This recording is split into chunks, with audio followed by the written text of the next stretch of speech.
శ్రోతలకు నా హృదయపూర్వక నమస్కారములు.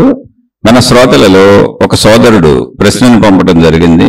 ఆ ప్రశ్న, మనసును అదుపు చేసుకునే సాధన ఏమిటి? మనిషికి ఈ దేహ భావన ఎప్పుడు పోతుంది? ఇదండి వారి ప్రశ్న. మనసును అదుపు చేసుకునేటువంటి సాధన ఏమిటి? మనిషికి ఈ దేహ భావన ఎప్పుడు పోతుంది? మనసు అంటే దాని యొక్క సంపూర్ణత్వమును మీరు తెలుసుకోకపోతే, అసలు మనసు అనే దాన్ని అర్థం చేసుకోకపోతే, దాని గూర్చిన వివరాలు తెలియకపోతే మనం అసలు దానిని ఎలా నడుపుకోవాలో తెలియదు. మనసుని ఎలా నడుపుకోవాలి, ఎలా నడుపుకుంటున్నాము అనేది తెలియాలి అంటే దాని గూర్చిన పూర్తి వివరాలు తెలియాలి. సహజంగా ఇప్పుడు మనసుని అదుపు చేసుకోవడానికి సాధన ఏంటి అన్నాము అంటే అర్థం ఏంటి? దాన్ని ఏదో మన కంట్రోల్లోకి తెచ్చేసి అదుపు చేద్దామని. అసలు మనసు ఎవరో మనమే. మనసు మనకు భిన్నమైంది కాదు అదుపు చేయటానికి.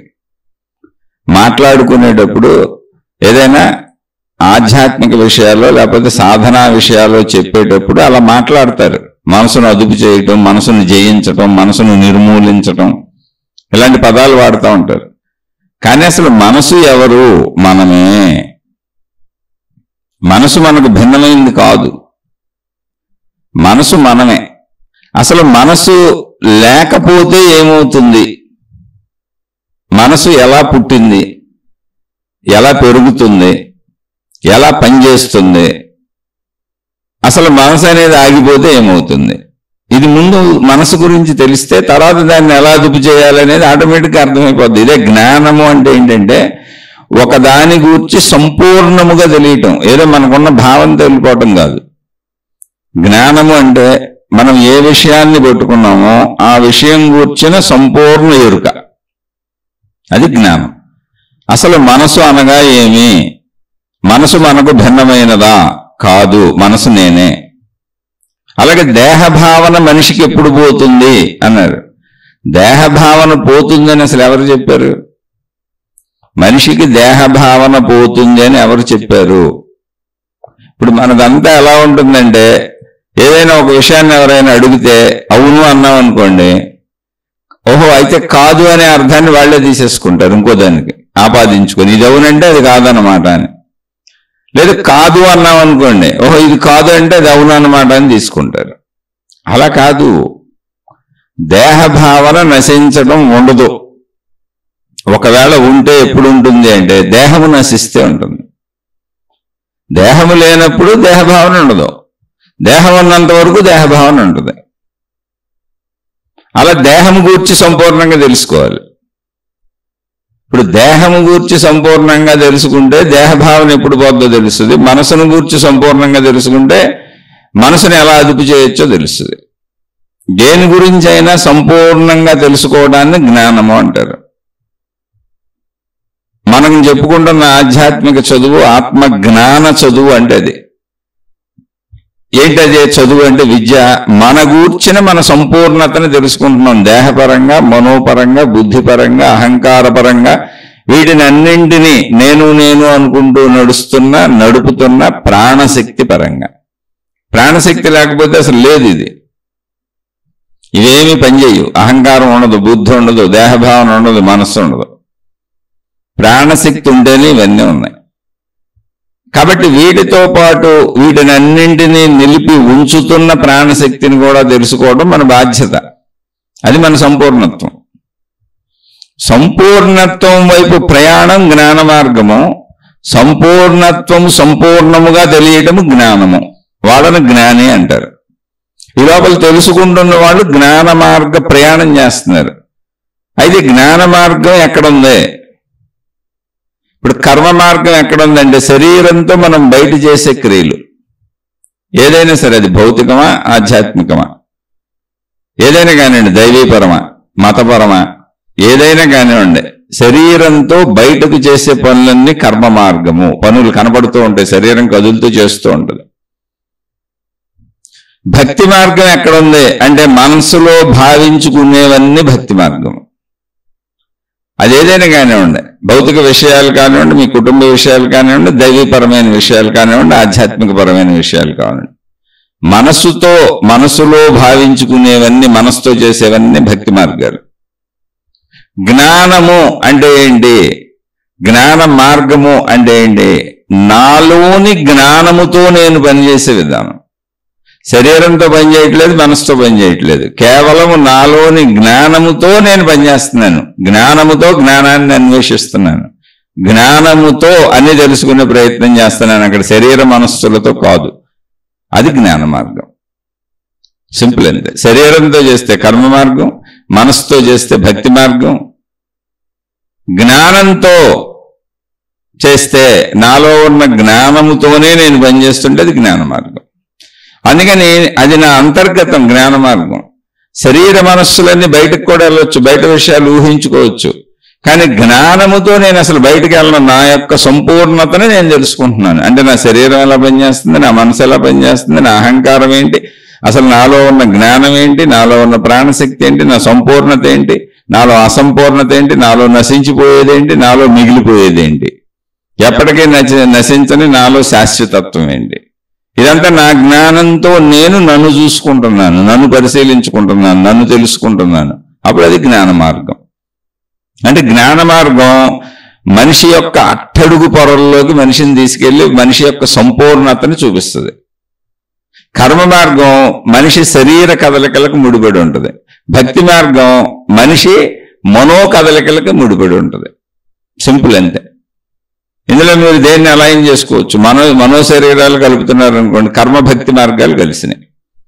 జ్ఞాన మార్గంలో ఏది కలవటానికి ఉండదు, అది వ్యక్తిగతం. ఎందుకనంటే అక్కడ ఊహించేది ఉండదు, రెండోది ఉండదు, ఎవరో ఉండరు, నిన్ను నువ్వు తెలుసుకుంటున్నావు అంతే. అక్కడ ఒకటే ఉంటుంది, నువ్వు నీ సంపూర్ణతను తెలుసుకుంటున్నావు అంతే. అది జ్ఞాన మార్గం. నీ జ్ఞానంతో నువ్వు తెలుసుకుంటున్నావు అంతే. జ్ఞానం అనేది ఒక సంపూర్ణత, పరిపూర్ణత. ఇప్పుడు అసలు మనసు అనేది ఏంటి? మనసు గురించి తెలుసుకుందాం. అనేక సార్లు చెప్పుకున్నాం, మళ్ళీ చెప్పుకుందాం. ఎన్నిసార్లు చెప్పుకున్నా, మన యొక్క సంపూర్ణతని మనం ఎన్నిసార్లు గుర్తు చేసుకున్నా, మనకు సంబంధించిన విషయాలు ఎన్నిసార్లు మననం చేసుకున్నా, చెప్పుకున్నా, అది మనం అయ్యే వరకు, అంటే నా అనంత ఆత్మశక్తి ఎరుకను నేను పొందే వరకు, నా సంపూర్ణతను నేను తెలుసుకునే వరకు, మొత్తం నా గురించి నేను తెలుసుకుంటూ ఉండవలసిందే, మననం చేసుకుంటూ ఉండవలసిందే. అందుకని ఎన్నిసార్లు చెప్పుకున్నా మళ్ళీ చెప్పుకునే ప్రయత్నం చేద్దాం.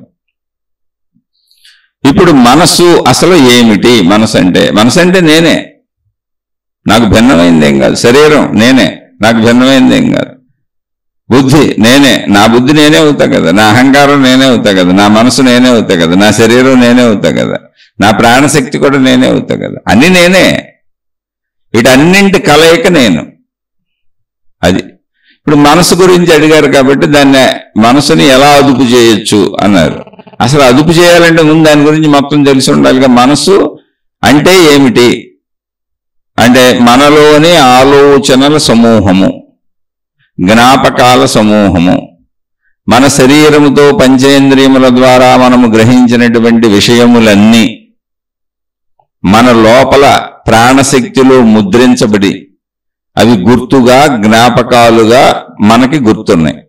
ఇది శరీరం ఉన్నంత వరకు ఈ ప్రాసెస్ జరుగుతూనే ఉంటుంది.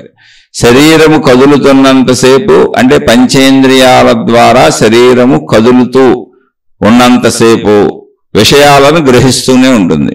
గ్రహించబడిన విషయాలన్నీ కూడా ప్రాణశక్తిలో ముద్రింపబడి అవి గుర్తులుగా, జ్ఞాపకాలుగా అలా ఉంటాయి లోపల.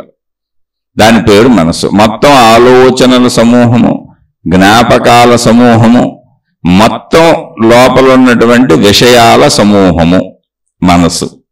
అందులోంచి మళ్ళీ దానికి ఒకటి ఉన్నటువంటి లక్షణం ఏంటంటే, అన్ని లోపల పోగుపడితే ఆ పోగుబడిన దాంట్లోంచి ఆలోచనలుగా ఒక్కొక్కటి బయటకు వస్తుంది. ఆ ఒక్కొక్కటి ఆలోచనలుగా బయటకు వచ్చింది మన శరీరాన్ని కదిపి మళ్ళీ బయటకు తీసుకెళ్లి శరీరంతో పనులు చేయిస్తుంది. అంటే అసలు నేను ఈ శరీరము అనే భావన కానీ, నేను ఫలానా మనిషిని అనే నా పేరుకు సంబంధించిన భావన కానీ, నా రూపమునకు సంబంధించిన భావన కానీ, వీళ్ళు నా తల్లిదండ్రులు, వీళ్ళు నా భార్యా పిల్లలు, అలా నావారు అనేటువంటి నా వాళ్ళకి సంబంధించిన మొత్తం నాకు తెలిసినటువంటి సమాచారం అంతా కూడా మనసు గుర్తు చేస్తేనే నేను గుర్తుపట్టగలను. ఇప్పుడు ఉదయాన్నే మెలకు వచ్చింది, నేను అన్న భావన నాలో స్ఫురించకపోతే ఎక్కడ స్ఫురిస్తుంది? అది మెలకువలో మనసు మేల్కొంది, మనసులో స్ఫురించింది. మనసులో నేనన్న భావన స్ఫురించకపోతే అసలు నేను నాకు తెలియబడను, నేను అయోమయంగా ఉండిపోతాను, నా ఎరుకే నాకు ఉండదు. అంటే మనసు లేని శరీరము పనికి రానిటువంటి ఇదైపోద్ది, దానికి అసలు ఎరుకు ఉండదు. ఇక ఆ శరీరానికి ఎవరో తెలియదు, నేనెవరో నాకు తెలియదు. అయోమయ స్థితిలో అలా నిశ్చలంగా ఉండిపోతాను. నేనెవరో నాకు తెలియదు, నేను అన్న స్ఫురణ పుట్టాలి నాకు. మెలకువ, అది మెలకువలో ఏమైందంటే నేను అన్న స్ఫురణ మనసులో పుట్టింది. అది శరీరం అంతా వ్యాపించి ఈ శరీరము నేను అనిపించింది. నా పేరు గుర్తొచ్చింది, మొత్తం నాకు సంబంధించిన వివరాలు, ఇది నా ఇల్లు, ఇది నా మంచము, నేను ఇక్కడ పడుకున్నాను, రాత్రి ఇక్కడ పడుకున్నాను, ఇప్పుడు నిద్ర లేచాను, ఇక మొత్తం నాకు సంబంధించిన సమస్త చర్యలు, మనిషిగా నేను జీవించే జీవన విధానం గుర్తొచ్చేసింది. కాలకృత్యాలు తెరుచుకోవడం, స్నానపానాదులు ముగించుకోవటం, టిఫిన్లు చేయటం, భోజనాలు చేయటం, వృత్తి వ్యాపార ఉద్యోగాలకు వెళ్ళటం, నా కుటుంబ సభ్యులు, నా వస్తువులు, మొత్తం ప్రపంచం అంతా ఎరుకలోకి వచ్చింది. ఇదంతా ఎక్కడి నుంచి వచ్చింది? మనసులో ఉంది. ఇదంతా మనసే. ఎందుకని? ఇది ఆల్రెడీ ఇదంతా మనసే. అసలు ఈ మనసు ఎలా పుట్టింది, ఎలా తయారైంది, ఎలా తయారవుతుంది, ఇది ఎప్పటికీ అంతమవుతుంది, ఇది అసలు శరీరాన్ని ఎలా నడుపుతుంది అంటే మళ్ళీ దాని పుట్టుపూర్వోత్తరాలు తెలుసుకోవాలి. మాతృగర్భంలోంచి బిడ్డ పుట్టినప్పుడు వెంటనే, మాతృగర్భంలోంచి బయటకు వచ్చిన వెంటనే ఆ బిడ్డ తల్లి పక్కన ఉంది. ఆ బిడ్డలో ఏముంది అంటే ప్రాణశక్తి ఉంది, శరీరం ఉంది, రెండు కలిసి ఉన్నాయి. కనుక బిడ్డ బ్రతికి ఉన్నది. ఇప్పుడు ఆ బిడ్డలో మనసు ఉన్నదా? లేదు.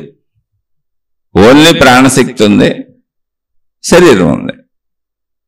ఇప్పుడు మనసు తయారవటం అన్నదే అక్కడ మొదలవుతుంది. ఎలా అంటే ఆ బిడ్డకి ఆకలి వేసింది, ఆ బిడ్డ ఇప్పుడు పాలు తాగాలి బతకాలంటే. ఆకలి అనేది సహజ స్పందన లోపల.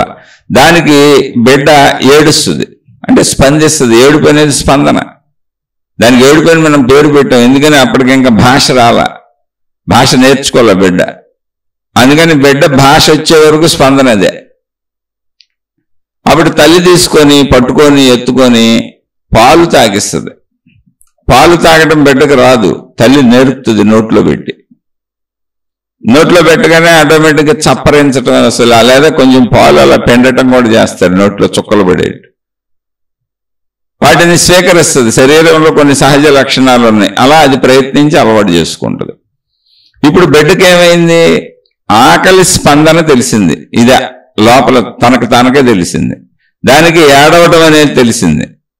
అక్కడి నుంచి తల్లి పట్టుకోవటం తెలిసింది, తల్లి చేతుల స్పర్శ తెలిసింది, ఎత్తుకొని దగ్గరికి తీసుకొని పాలు తాగించడం తెలిసింది. ఇవన్నీ తెలిసినాయి. పాల రుచి తెలిసింది. అలాగే పెదవులకు తల్లి స్పర్శ తెలిసింది.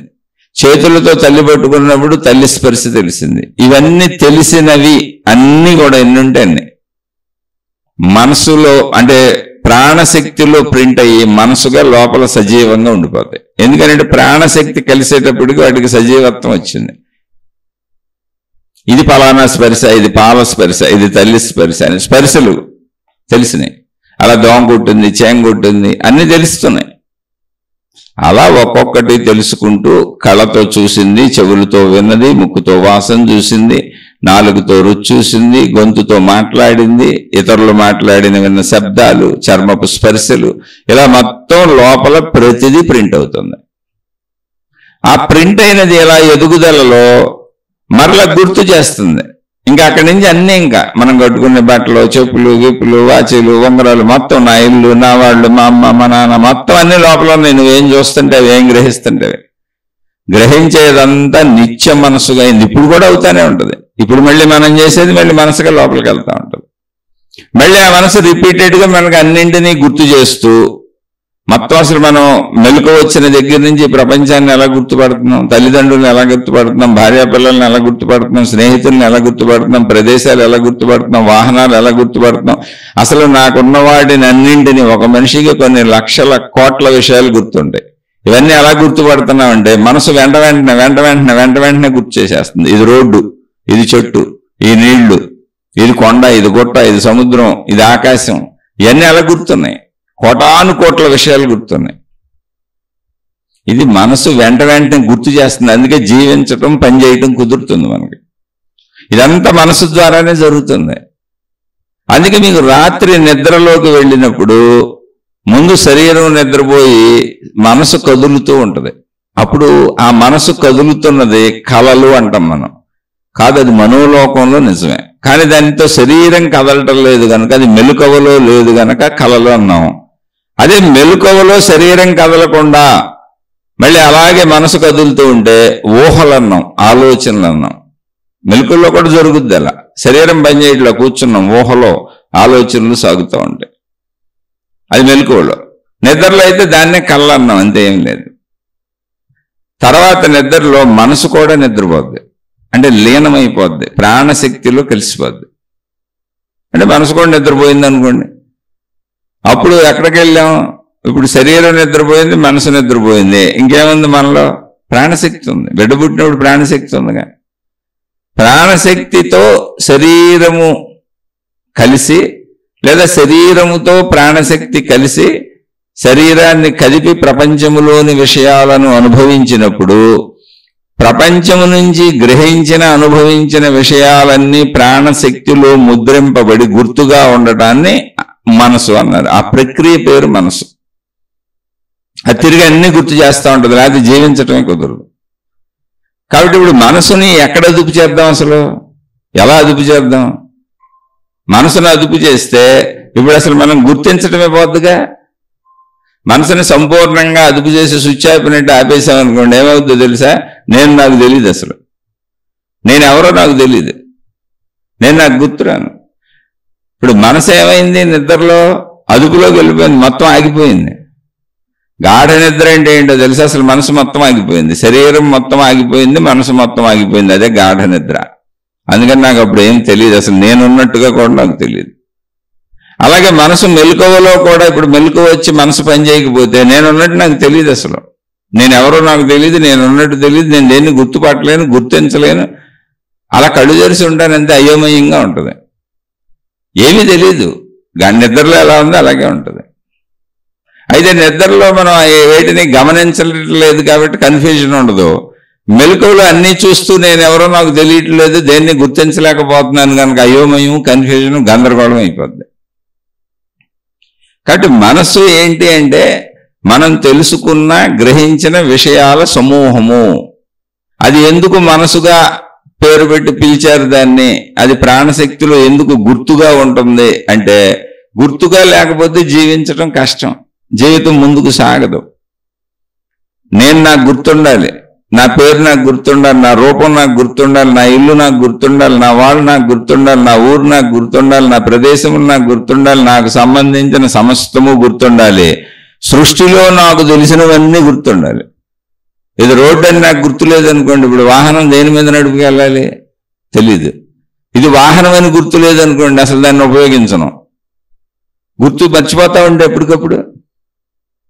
అందుకని జీవితం కంటిన్యూటీ సాగడానికి మనసు అత్యవసరమైనటువంటి విభాగము, ప్రధాన విభాగము.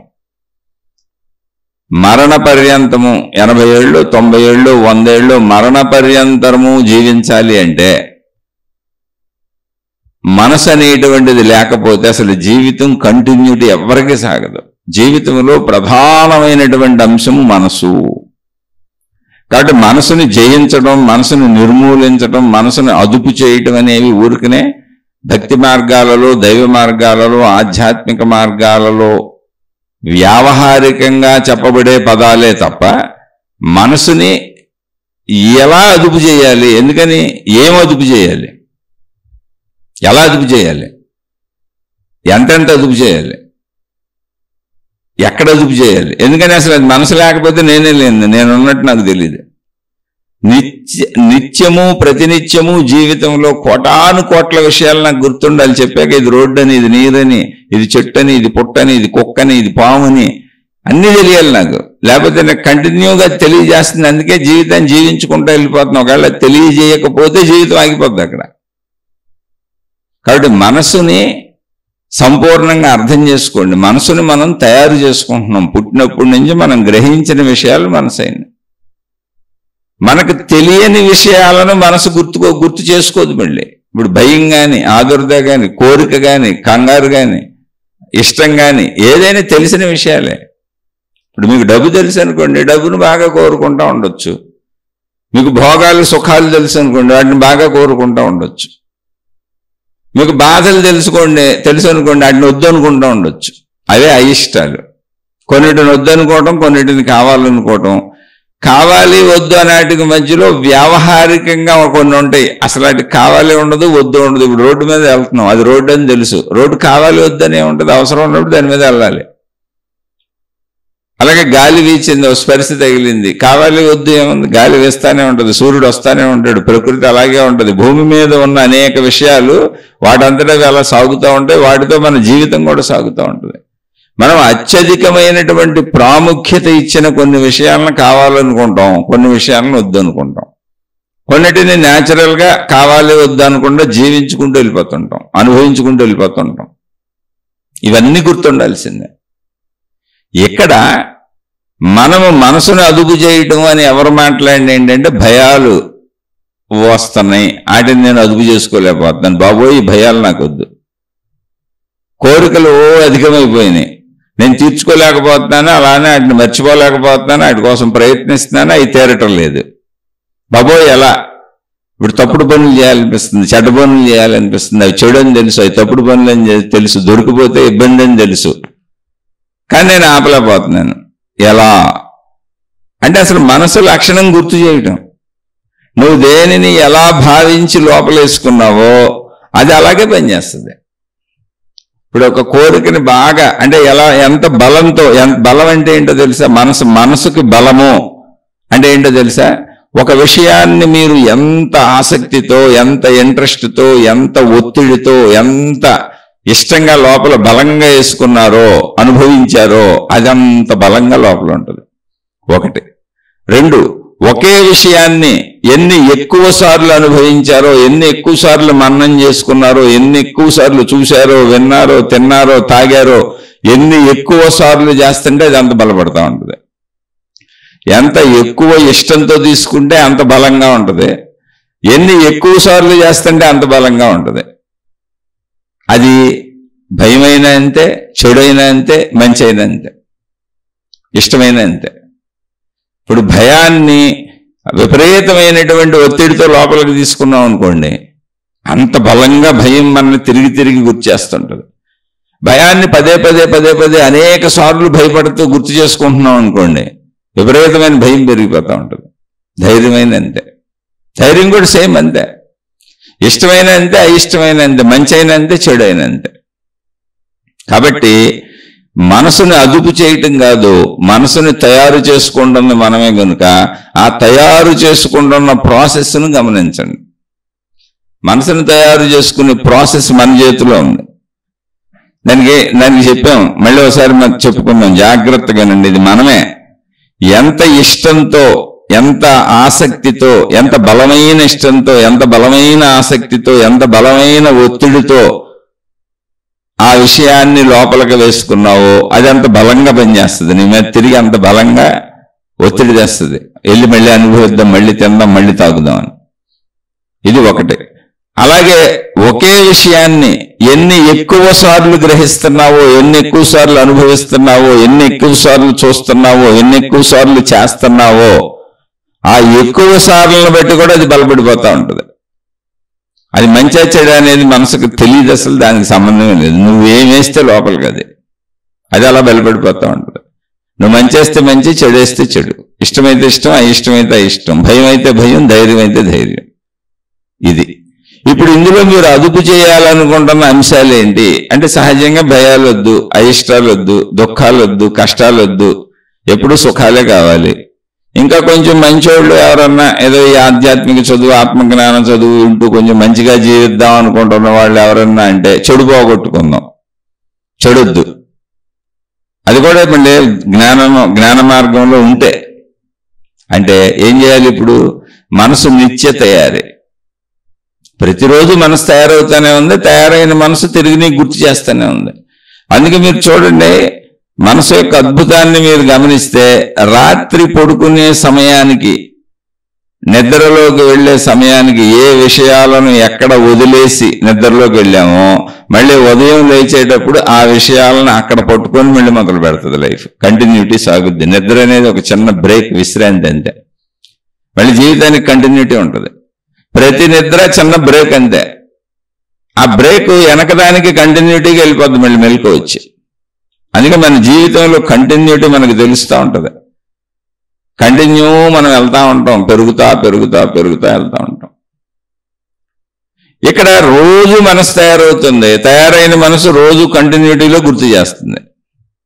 కాబట్టి ఇప్పుడు ఏ విషయాలైతే మీరు వద్దనుకుంటున్నారో దానికి ఎలా అదుపు చేయాలనుకోబాకండి.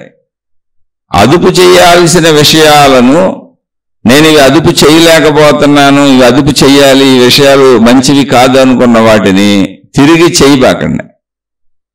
అది ఎంత బలంగా చేద్దామన్నా చేయబాకండి. సపోజ్ టీ తాగటం అనుకుందాం, ఒక సిగరెట్ తాగటం అనుకుందాం, ఇంకా మిగిలిన ఏమి ఉంటాయి? భయం అయితే భయం కూడా. ఇప్పుడు మీరు ప్రయత్నించి సిగరెట్ తాగకుండా ఉండటానికి ప్రయత్నం చేయండి. ఎందుకని ఇప్పుడు మీరు చేయాలి, మీరేగా చేయాలి. దాన్ని మనసు చేద్దాం ఉంటుంది, శరీరంతో చేయాలిగా, మీరు అనుభవించాలిగా. నేను చెయ్యను, ఇప్పుడు నేను చెయ్యొద్దు అనుకుంటున్నాను, ఇది మంచి అలవాటు కాదు, అది అదుపు చేయటం అంటే నువ్వు దాన్ని చేయకుండా ఉండాలి. అది నా చేత చేయించేస్తుంది, నేను ఆగలేకపోతున్నానంటే కుదరదు. ఇప్పుడు కొత్త మనసు తయారు చేసుకోవాలి. నువ్వు రోజు ఏది చేస్తావో అది మళ్ళీ మనసు అయిపోద్ది. ఇప్పుడు దానికి ఆపోజిట్ మనసు తయారు చేయాలి. అదుపు చేయాలనుకున్న విషయాలు ఏమున్నాయో దానికి ఆపోజిట్ మనసును నువ్వు ఇప్పటి నుంచి తయారు చేసుకోవాలి. ఒకవేళ ఇప్పుడు టీ తాగొద్దు అనుకున్నాను, మంచిది కాదనుకున్నా, కాఫీ వద్దు అనుకున్నా, లేదా మందు తాగొద్దు అనుకున్నా, సిగరెట్ తాగొద్దు అనుకున్నా, తప్పులు చేయొద్దు అనుకున్నా, ఇప్పుడు ఆ ఆలోచన మనసులో వచ్చి ప్రోత్సహిస్తుంటే నేను మనసును అదుపు చేయలేకపోతున్నాను అనేది అప్పుడే పుట్టుద్ది మనకి. అప్పుడు అదుపు చేయాలి అంటే ఏం చేయాలి అంటే ఏమి లేదు, దాన్ని చేయబాక. మరి మనసు ప్రోత్సహించేస్తుంది, నేను ఉండలేకపోతున్నానే. అప్పుడు ఒక పని చేయి, నేను ఉండలేకపోతున్నాను కానీ ఇది చేయకూడదు, నేను చేయకూడదని నిర్ణయించుకుంటున్నాను అనుకుంటూ సిగరెట్ కాల్చు. ఇప్పుడు ఉండలేకపోతున్నావుగా, సిగరెట్ అంటించు, టీ తాగు, మందు తాగు, కానీ చెప్పుకుంటూ తాగు, నేను ఈ సిగరెట్ మానేస్తాను ఖచ్చితంగా, ఎందుకంటే దీన్ని ఎవరైనా నేను జయించాలి, అలవాటుని, ఇది మంచి అలవాటు కాదు. అలా అనుకుంటూ టీ తాగు, అలా అనుకుంటూ మందు తాగు, అలా అనుకుంటూ తప్పులు చేయి, కానీ వీటిని ఆపేయాలనుకుంటున్నాను అనేటువంటి సందేశాన్ని మళ్ళీ మనసుగా మార్చు. ఇప్పుడు నువ్వు ఇవాళ చేసేయన్ని మనసు అవుతూ ఉంటాయి, మళ్ళీ కొత్త మనసు తయారవుతూ ఉంటుంది, ప్రతిరోజు కొత్త మనసు తయారవుతూ ఉంటుంది. అలా నేను సిగరెట్ తాగను, నేను సిగరెట్ తాగను, నేను చెడు చేయను అనుకుంటానే ఆగకుండా ఉండలేని ఆ పనులు చేస్తూ ఉండు. స్లోగా వాటి బలీయత తగ్గుతూ ఉంటుంది. అందుకని కొత్త మనసు ఇప్పుడు అవి చేయొద్దని వెళ్తుందిగా ఆపోజిట్లో. కొత్త మనసు ఏమవుతుంది, ఇప్పుడు అవి చేయకూడదు అంటుంది. అలా ఈ చెయ్యకూడదనేటువంటి మనసు బలం పెరిగినప్పుడు ఆటోమేటిక్గా అవి బలహీనపడిపోయి చేయటం ఆపేస్తావు. అలా మనసులో ఏ పాయింట్ని, మొత్తం మనసును అదుపు చేయటం అనేది ఉండదు అసలు. ఏ పాయింట్ని నువ్వు వద్దనుకుంటున్నావో ఆ పాయింట్కి రివర్స్ గేరే కొత్త మనసు తయారు చేయి. దానికి ఆపోజిట్లో ఇది చేయకూడదు, ఇది వద్దు, ఇది ఇష్టం లేదు, ఇది చెడు, నేను మంచిలో మాత్రమే ఉంటాను, నేను చెడ్డవి చేయను అని అలా చెబుతూనే ఆగలేకపోతే చేసేది. కొన్నాళ్ళు చేసే ఆగలేక చెప్పుకుంటే చేయి. ఇది నాకు వద్దు అనుకుంటే చేయి, ఇలా నేను ఉండకూడదు అనుకుంటే చేయి, ఇలా నేను చేయకూడదు అనుకుంటే చేయి, అలా చెప్పుకుంటా చేయి, నీతో నువ్వు చెప్పుకుంటా చేయి. అది నీకు కొత్త మనసుగా తయారవుతుంది. కొత్త మనసులో ఈ అనుకుంటున్న విషయం, చేయకూడదు అనుకుంటున్న విషయం బలపడిన రోజున నువ్వు చేయకూడదు అన్నీ ఆగిపోతాయి. అదే ఆధ్యాత్మికత నీకు రోజు చెప్పేది. అంతకు మించి అందులో ఏం లేదు. ఆధ్యాత్మికతలో అద్భుతాలు ఏం లేవు. చెడు చేయొద్దు, మంచి చేయమని ప్రోత్సహించడానికి అనేక రకాల మార్గాలలో బోధలు చేస్తూ ఉంటారు, అంతే, ఏమీ లేదు అక్కడ. అది నువ్వు అనుకుంటామే, నువ్వు నీకు చెప్పుకోవటమే. అప్పుడు కొత్త మనసు తయారవుతుంది. అందుకని ఈ భక్తి మార్గాలలో, దైవ మార్గాలలో, మత మార్గాలలో, గురు మార్గాలలో అనేక రకాలుగా ఈ ప్రవచనాలని, ఈ మహాత్ముల మాటలని, ఈ దైవ కథలని, పురాణాలని, ఇతిహాసాలని, ఉపనిషత్తులని, వేదాలని, అనేక గ్రంథాలని, జ్ఞాన గ్రంథాలని వాటిని వింటున్నప్పుడు, వాటిని తెలుసుకుంటున్నప్పుడు, వాటిని చదువుతున్నప్పుడు అందులో ఉన్నదంతా మంచి చెప్తా ఉంటుంది. నువ్వు చెడు చేయొద్దు, మంచిగా ఉండు, దాని సారాంశం మొత్తం అంతే. దాన్ని ఎక్కడ పెట్టి మీరు పిండి పిప్పి చేసిన, దాన్ని పీల్చి పిప్పి చేసిన సారాంశం మొత్తంగా ఏమొస్తుంది అంటే చెడును వదిలే మంచిగా ఉండని వస్తుంది అంతే. ఇది మనసుగా బలపడుతూ ఉంటుంది కనుక మనిషిని చెడు వదిలేసే వైపుకు వెళుతూ ఉంటాడు. అందుకని ఎప్పుడు మంచి విషయాలు వింటూ ఉండమని చెబుతారు. ఎందుకని అది కొత్త మనసు అవుతూ ఉంటుంది. కానీ మీ మనసు మత మనసు అవ్వకూడదు. మత మనసు అయితే ఆ మతంలో ఇరుక్కుపోద్ది, నా మతమే రైట్ అంటది. మీ మనసు దైవ మనస్సు అవ్వకూడదు. అంటే ఒక దేవుడు, ఒక దేవత అనే ఆకృతులకి హత్తుకుపోయిన మనసు అవ్వకూడదు. అయితే అప్పుడు నా దేవుడు కరెక్ట్, నా దేవత కరెక్ట్ అని మంచిని చెడుని వదిలేసి అటు వెళ్ళిపోయి కొత్తదాన్ని పట్టుకుంటుంది. ఇప్పుడు ఆ మతాన్ని పట్టుకుంటుంది, ఆ వ్యవహారాలను పట్టుకుంటుంది, ఆచార సాంప్రదాయాలను పట్టుకుంటుంది, ఆ రకం బట్టలను పట్టుకుంటుంది, ఆ వేషభాషలను పట్టుకుంటుంది, కొత్త తొడుగు తొడుక్కుంటుంది, మతపు తొడుగు తొడుక్కుంటుంది, లేదా దైవ మార్గపు తొడుగు తొడుక్కుంటుంది, లేదా ఇప్పుడు గురువుని పట్టుకున్నారనుకోండి, ఆ గురువు తొడుగు తొడుక్కుంటుంది, ఆ మాతాజీ తొడుగు తొడుక్కుంటుంది, ఆ సంస్థ తొడుగు తొడుక్కుంటుంది. అది కాదు, అది ఒక మళ్ళీ కొత్త వేషం. సంక్రాంతికి వేషాలు వేసి తిరిగినట్టు, దసరాలకే వేషాలు వాళ్ళు తిరిగినట్టు కొత్త వేషం వేసుకుంటుంది. అందుకే కొట్టుకు చేస్తున్నారు ఆ కొత్త వేషాలతో. అవన్నీ వచ్చింది నీకు కొత్త వేషం వేయించడానికి కాదు, మతాలు, మార్గాలు, విధానాలు వచ్చింది ఎలాగోలా నీకు మంచిని చెప్పడానికి, ఎలాగోలా నీతో చెడును వదిలించడానికి. నీ మనసులోకి వీటిని ఎక్కించినప్పుడు ఏమవుతుందంటే వాటి సారాంశం తీసుకోవాలి. అక్కడ అనేక విధాలుగా చెప్పబడుతూ ఉంటుంది, కానీ అందులోని సారాంశం ఏంటి అంటే నువ్వు చెడును వదిలేసి మంచిగా ఉండడం. ఏ మతం కానీ, ఏ దేవుడు కానీ, ఏ మార్గం కానీ, ఏ గురువు కానీ ఎవరైనా సరే నిన్ను చెడులో ఉండమని ఎప్పుడు చెప్పరు.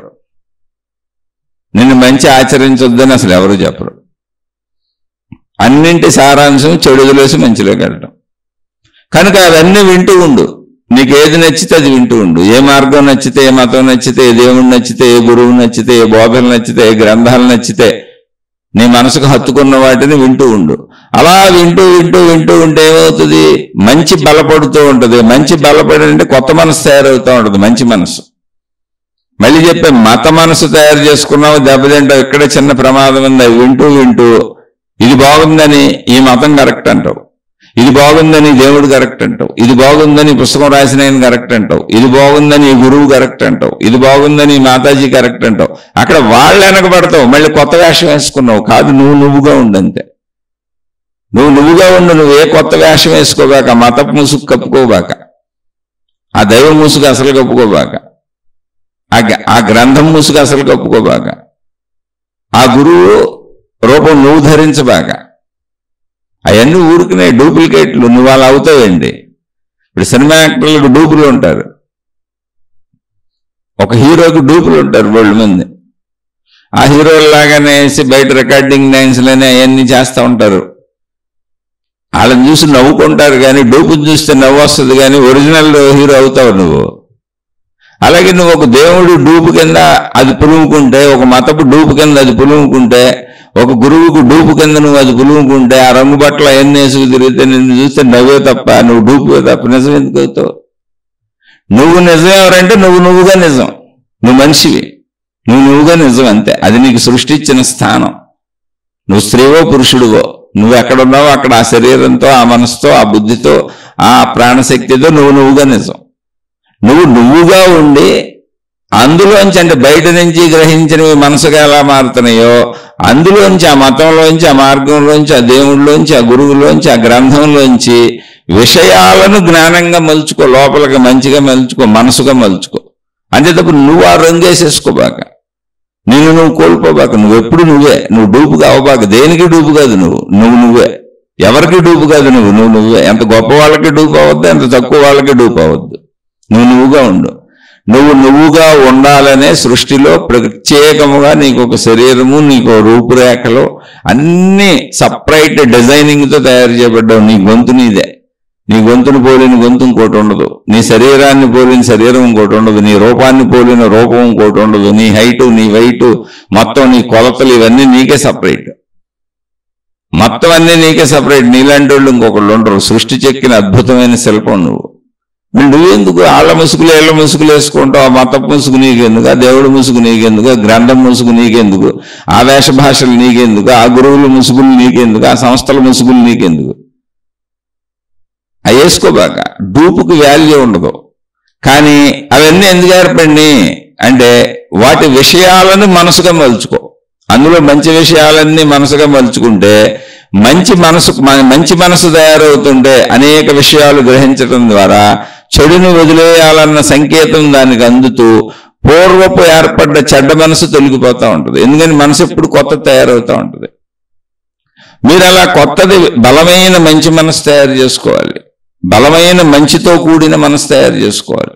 బలమైన మంచి విషయాలను వింటూ నిత్యము వింటూ ఉండాలి. పదే పదే పదే పదే చేసేది మనసుకు బలం పెరుగుతూ ఉంటుంది. ఆ విషయానికి మనసులో మీరు పదే పదే పదే పదే మంచినే వింటున్నారనుకోండి, మంచి బలం పెరిగిపోయి మంచి మనసు అయిపోద్ది. మీరు పదే పదే చెడుని వింటున్నారనుకోండి, చెడుని చూస్తున్నారనుకోండి, చెడుని గ్రహిస్తున్నారనుకోండి, చెడ్డ మనసు అయిపోద్ది. చెడు మీకు సత్యమైపోద్ది. చెడే చేయాలనిపిస్తుంది. అంతే సింపుల్. అంతకంటే ఏం లేదు. ఎందుకని ఏ మనసు ఎంత బలంగా తయారవుతుందో అది తిరిగి అంత బలంగా మన కదుపుద్ది. మానసికంగా కదుపుద్ది, శారీరకంగా కదుపుద్ది. అందుకే నేను ఉండలేకపోతున్నాను, ఇలా చేయకుండా ఉండలేకపోతున్నాను, ఇలా అనకుండా ఉండలేకపోతున్నాను, ఇట్లా తినకుండా ఉండలేకపోతున్నాను, ఇలా చూడకుండా ఉండలేకపోతున్నాను అంటే అంత బలంగా అది మనల్ని ప్రోత్సహిస్తుంది. ఇది తెలిసినప్పుడు మనసు తయారు చేసుకోవటం మన చేతిలోనే ఉందిగా. మనసును అదుపు చేసుకోవటం కాదు. ఇప్పుడు ప్రస్తుతానికి తయారైపోయిన మనసు తయారైపోయింది. అందులో మీకు నచ్చని అంశాలు ఏమున్నాయో దానికి రివర్స్ మనసు తయారు చేయండి. ఇవాళ ఇమీడియట్గా ఏ నిమిషం ఇప్పుడు ఉపన్యాసం మీరు సిగరెట్ మానలేకపోవచ్చు, ఒక దుర్వ్యసనం మానలేకపోవచ్చు, ఒక చెడు అలవాటు మానలేకపోవచ్చు, ఒక ఈర్ష్య అసూయ ద్వేషాలు మానలేకపోవచ్చు, చెడును పోగొట్టుకోలేకపోవచ్చు. కానీ చెడును పోగొట్టుకోవాలి అనేటువంటి నిర్ణయంతో చెడుని చేస్తూ ఉండండి. నేను వద్దనుకుంటున్నాను కానీ ఇంతకుముందు ఏర్పడిపోయినటువంటి బలం వల్ల మళ్ళీ ఆ చెడు గుర్తొచ్చేస్తుంది. ఆ సిగరెట్ తాగాలనిపిస్తుంది, ఆ టీ తాగాలనిపిస్తుంది, అలా వాగాలనిపిస్తుంది, అలా విషయాశక్తి వైపు వెళ్ళిపోతుంది, ఆ చెడ్డ పనులు చేయాలనిపిస్తుంది. కానీ ఇవన్నీ నేను చెయ్యను, ఏ రోజుకైనా ఖచ్చితంగా మానేస్తాను అనేటువంటి భావనని మీరే మననం చేసుకొని మళ్ళీ కొత్త మనసు తయారు చేయండి. మీ ప్రతి భావన కొత్త మనసు అయిపోద్ది. ఆ కొత్త మనసు మంచి మనసు, దానికి సంబంధించిన మంచి విషయాలు వినండి. మీకు సంబంధించి మీరు దేన్ని వదిలేయాలనుకుంటున్నారో, దేన్ని చేయకూడదు అనుకుంటున్నారో దాన్ని బలపరిచే విషయాలు వినండి, చూడండి, తెలుసుకోండి, గ్రహించండి. అప్పుడు అది బలపడుతూ మంచి మనసు తయారవుద్ది. పాత మనస్సులో మనం వదిలేయాలి, చేయకూడదు అనుకున్నవన్నీ, ఏది అదుపు చేయాలనుకుంటున్నామో అవన్నీ అదుపులోకి వచ్చేసి ఆగిపోతాయి. వాటిని మంచి డామినేట్ చేసేస్తుంది. అదే సాధన. ఆ సాధనలు నేర్పడానికి విధానాలన్నీ ఏర్పడినాయి. కాబట్టి మనిషి ఎప్పుడూ తనను తాను మార్చుకోవచ్చు. మనిషి ఎప్పుడూ ఒకే పద్ధతిలో జీవించి ఉండడో. మనిషి తనను మార్చుకోవడం తన చేతిలోనే ఉన్నది. తన మనసుని తను మార్చుకోవచ్చు. ఎందుకంటే నిత్యము మనసు తయారవుతూనే ఉంటుంది. మరణ పర్యంతము శరీరముతో మనం చేసే పనులన్నీ, గ్రహించే విషయాలన్నీ మళ్ళీ మనసు అవుతూ ఉంటాయి. అంతే. ఒకే విషయం చేస్తాం అనుకోండి, అది మళ్ళీ మనసు అయ్యి అదే విషయాన్ని బలపరుస్తూ ఉంటుంది. అంతే. దాని బలం పెరుగుద్ది. కొత్త విషయాలు చేస్తాం అనుకోండి, కొత్త మనసు అవుద్ది. కాబట్టి మనసుని తయారు చేసుకోవటం మన చేతిలోనే ఉంది. అది రోజూ తయారవుతుంది. కనుక ఏ విషయాలు మనసులో వద్దనుకుంటున్నామో, అదుపు చేయాలనుకుంటున్నామో, ఇవి నాలో ఉండకూడదు అనుకుంటున్నామో దానికి అదే చెప్పి ఒకవేళ ఆగలేకపోతే పనులు చేయండి. అలా చెబుతూ ఇది నాకొద్దు, ఇది నాకొద్దు, ఇది నాకొద్దు, ఇది నేను చేయను అనుకుంటూ చేస్తూ ఉంటే ఆటోమేటిక్గా అది బలహీనపడిపోయి కొత్త మనసు వద్దు వద్దు వద్దని తీసుకొని వీటిని అన్నింటిని బయట విసిరి పారేస్తుంది. కొత్త మనసు వీటిని విసిరేయడానికి ప్రయత్నిస్తుంది. అలా నిత్యము కొత్త మనసు మనలో తయారవుతానే ఉంది. అందుకే ఈ శీర్షికలు చెప్పుకుంటున్నాం, ఈ శీర్షికలు వింటున్నాం. ఇదంతా కొత్త మనసు అవుతూ ఉంటుంది. కొత్త మనసు పాత మనసును బలహీనపరుస్తూ ఉంటుంది. ఇది ఒకవేళ దానికి ఆపోజిట్గా చేస్తే, అవే చేస్తుంటే పాత మనసు బలపడి మళ్ళీ ఆ పాత మనసు కొత్త మనసు అవుతూ ఉంటుంది. దాని బలం పెరుగుతూ ఉంటుంది. కాబట్టి మనసుని గ్రహించి అది మన చేతిలోనే ఉన్నదని తెలుసుకొని దాన్ని ఎలా నిగ్రహించుకోవాలో, దాన్ని ఎలా మార్చుకోవాలో, దాన్ని కొత్త మనసుగా ఎలా తయారు చేసుకోవాలో, మళ్ళీ ఈ కొత్త మనసులో ఏ విషయాలు ఉండాలో ఉండకూడదో చక్కగా మీరే నిర్ణయించుకొని మీ మనసును నిత్యము తయారు చేసుకోండి. అలా మీరు తయారు చేసుకునే మనసుకి అనువుగా మనం ఈ శీర్షికలు చెప్పుకుంటున్నాం. అందుకే సందేహాలు వస్తే అడగండి అని చెబుతాను. చాలా చిన్న విషయం ఇది, అన్ని మన చేతిలోనే ఉంటాయి. కానీ అన్ని మన చేతిలో ఉన్నాయని మనకు తెలియదు అంతే. మనం ఏ దేవుడి చేతిలోనే ఉన్నాయి, ఏ గురువు చేతిలోనే ఉన్నాయి, ఏ మతం చేతిలోనే ఉన్నాయి, ఏ మహిమ చేతిలోనే ఉన్నాయి, ఏ అద్భుతాల చేతిలోనే ఉన్నాయి అనుకుంటాం. మన జీవితాలు కూడా ఎవరి చేతిలోనూ ఉన్నాయి అనుకుంటూ బతికేస్తుంటాం. ఆ విధికి రాదు ఇంతే అంటాం. కాదు, నీ మనసును నువ్వు నిత్యం తయారు చేసుకోవచ్చు, నీ మనసును నువ్వు నిత్యం మార్చుకోవచ్చు. అదంతా నీ చేతిలోనే ఉంది. కాబట్టి మనసు అసలు ఏంటి, దాని పుట్టు పూర్వోత్తరాలు ఏంటి మొత్తంగా తెలుసుకోండి. ఆ తెలుసుకునే ప్రయత్నంలో ఇది చెప్పుకుంటున్నాం. ఇక్కడ మనసు ఇప్పుడు మీకు అర్థమైంది కాబట్టి, ఒకవేళ పాత మనసులోని బలాలతో చెడు వైపు మనం వెళ్ళిపోతున్నా, మళ్ళీ చెబుతున్నా, ప్రస్తుతానికి చెయ్యొచ్చు చెడు పనులు, కానీ ఇవి నాకు వద్దు వద్దు వద్దు అనుకుంటూ చేయండి. వీటిని మానేయాలి మానేయాలి మానేయాలి అనుకుంటూ చేయండి. నేను మంచిగా ఉండాలి మంచిగా ఉండాలి మంచిగా ఉండాలి అనుకుంటూ చేయండి. కొత్త మనసు అలా తయారయ్యి పాత విషయాలను, పాత మనసుని, పాత చెడుని వదిలేస్తుంది.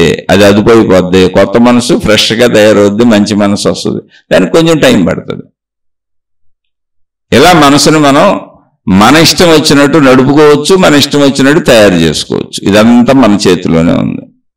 ఇక శరీరం గురించి తెలుసుకుందాం. మనిషికి ఈ దేహ భావన ఎప్పుడు పోతుంది అంటే, దేహం గురించి సంపూర్ణంగా తెలుసుకుంటే దేహం గురించి అర్థమైపోతుంది. ఇప్పుడు అసలు దేహము అని మనం దేన్ని అంటున్నాం? మన శరీరాన్ని, మనం జీవిస్తున్నదాన్ని, మనకు కనపడుతుంది అదే. అసలు మనం ఇందాక దాకా చెప్పుకున్న మనసు కనపడదు, అది ఎక్కడుందో కూడా తెలీదు, మనలో ఉందని తెలుసు అంతే.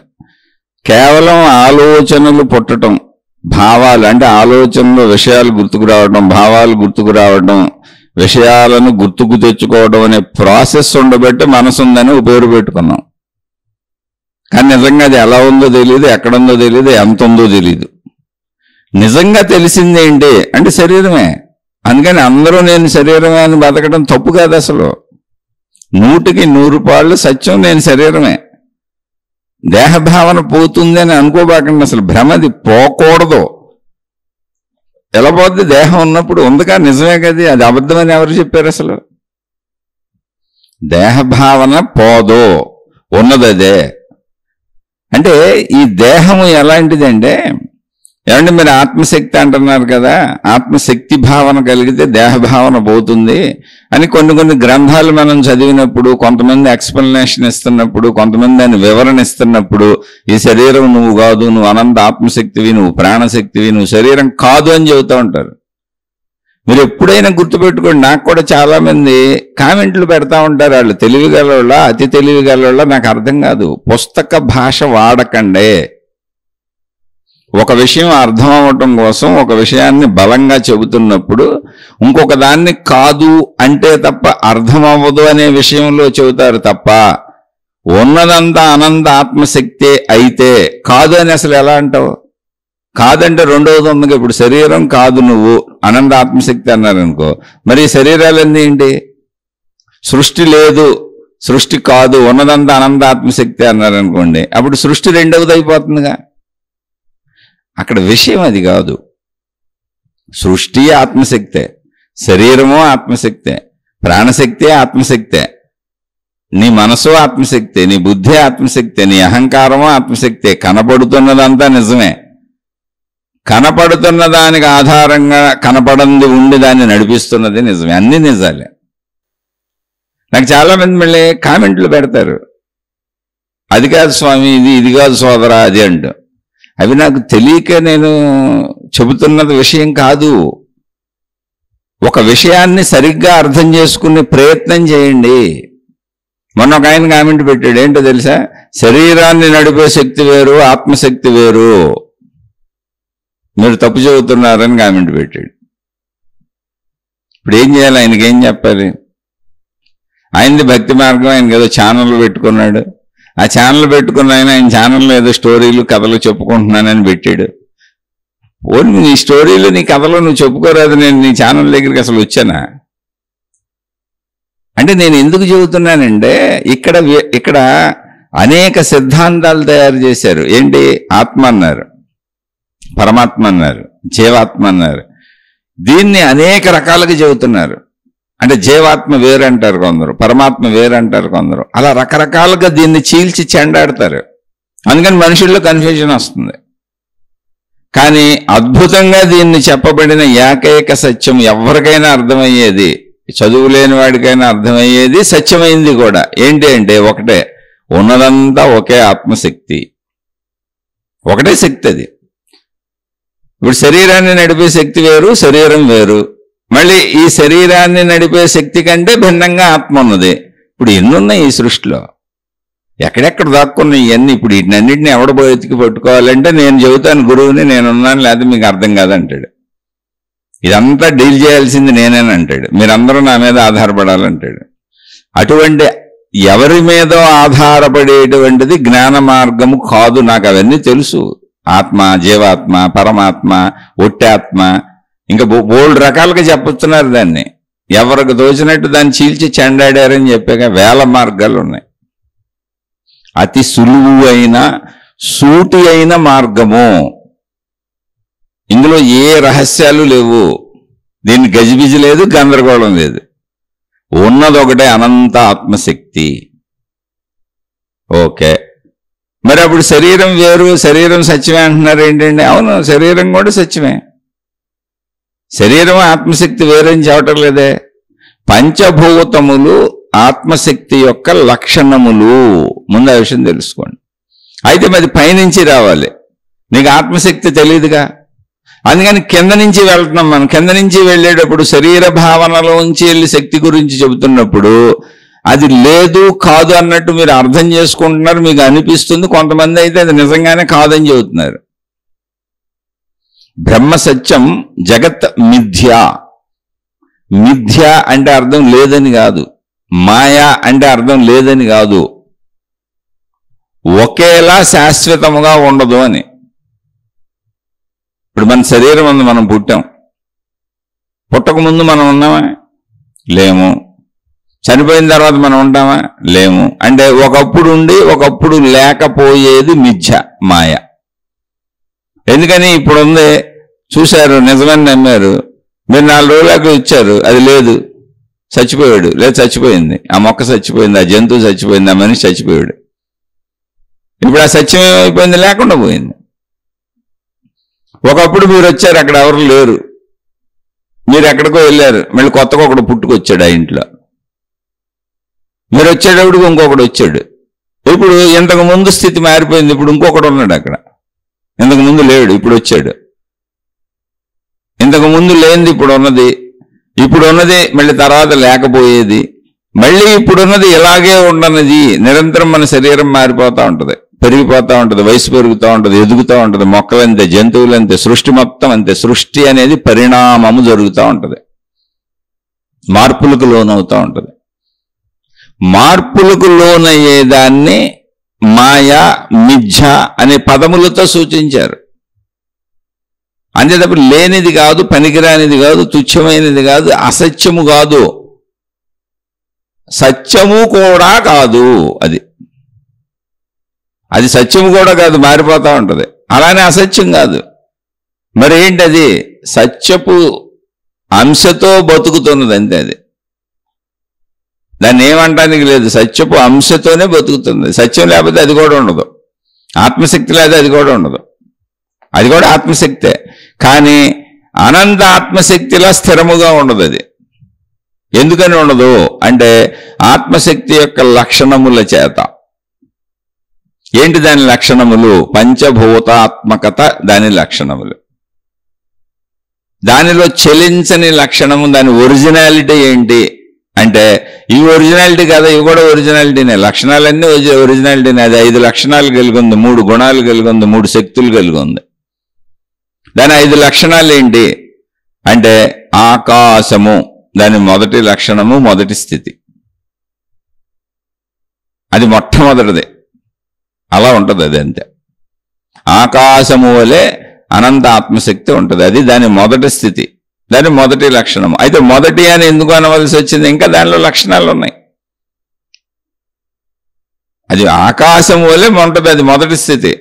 అదే ఆకాశములో దానికి భిన్నంగా ఉండడానికి ప్లేస్ లేదు, ఉన్నదంతా ఆకాశమే. అదే ఆకాశములో అది కదులుతూ ఉంటుంది. అప్పుడు ఆ స్థితి పేరు గాలి, వాయువు అని పెట్టారు. అది చైతన్యము, కదలిక ఉంది దానిలోనే అది కదులుతూ ఉంటుంది, కదలగలిగిన శక్తి దానికి ఉంది. అలాగే నిశ్చలముగా ఉంటుంది, అనంత ఆకాశముగా ఉన్నదంతా అదే, ఎటు కదలటానికి లేదు. పూర్తి ఆపోజిట్గా ఉంచండి. అలా చెప్పినప్పుడు ఇది అవునా అది కాదనిపిస్తుంది. ఆకాశ స్థితిలో కదలటానికే అవకాశం లేదు, ఉన్నదంతా అదే. కాబట్టి అది కదలదు అని చెబుతారు. అది కదలదు. ఎప్పుడు కదలదు? ఆకాశ స్థితిలో కదలదు. కదలనప్పుడు ఆకాశ స్థితిలో దాని పేరు ఆకాశము, అది కదలదు, నిశ్చలము, అది అనంత ఆత్మశక్తి లక్షణము, అది ఏకము, అఖండము, అనంతము, సర్వవ్యాపకము. దానిలో ఏమీ లేదు అని గుర్తించడానికి శబ్దస్పర్శ రూపరస గంధములుగా ఏమీ లేదు. అది దాని ఒరిజినల్ స్థితి, మొట్టమొదటి స్థితి. అంటే మిగిలిన స్థితులు అబద్ధాలే? అస్సలు అబద్ధాలు కాదు. ఆ స్థితి శాశ్వతముగా మార్పు చెందకుండా ఉంటుంది ఎప్పుడు. అది మిగిలిన స్థితులు కూడా నిజాలే, కానీ మార్పు చెందుతూ ఉంటాయి. ఇప్పుడు ఆ స్థితిలోనే దానికి ఇంకో రెండో లక్షణం ఉంది, రెండో స్థితి ఉంది, వాయువు కదలిక. ఎక్కడ కదులుతుంది? అది ఆకాశంలో కదులుతుంది. ఆకాశాన్ని దాటి కదలటానికి దానికి అసలు ప్లేస్ లేదు, ఆకాశములో కదులుతుంది అది. అది దాని రెండవ స్థితి. అంటే ఒకే సమయంలో రెండు స్థితులు కలిగి ఉంది అది. ఒకటే అది, రెండు ఒకటే. చెప్పుకునేటప్పుడు రెండవదని చెప్పుకుంటున్నాం. ఇప్పుడు ఒక పెద్ద చీర కొనుక్కున్నాం, లేదా ఒక డ్రెస్ కొనుక్కున్నాం. ఆ డ్రెస్ మీద అనేక డిజైన్లు ఉన్నాయి. ఒకటే డ్రెస్ అది, చీర అంతా ఒకటే, చొక్కా అంతా ఒకటే, కానీ దాని మీద డిజైన్లు ఉన్నాయి. ఇదిగో ఇక్కడ తెలుపు ఉంది అంటే తెలుపు ఒక్కటేనా? కాదు. ఇదిగో ఇక్కడ నలుపు ఉంది, ఇదిగో ఇక్కడ పువ్వులు ఉన్నాయి, ఆకుపచ్చ రంగులో ఉన్నాయి, ఇదిగో ఇక్కడ ఎర్ర రంగు ఉంది. ఆ డిజైన్లు అనేకం ఉన్నాయి, అనేకాన్ని చూపిస్తున్నాం, కానీ అది ఏకవస్త్రము. డిజైన్లు బోల్డ్ ఉన్నాయి, రంగులు బోల్డ్ ఉన్నాయి, వస్త్రం ఏకమే.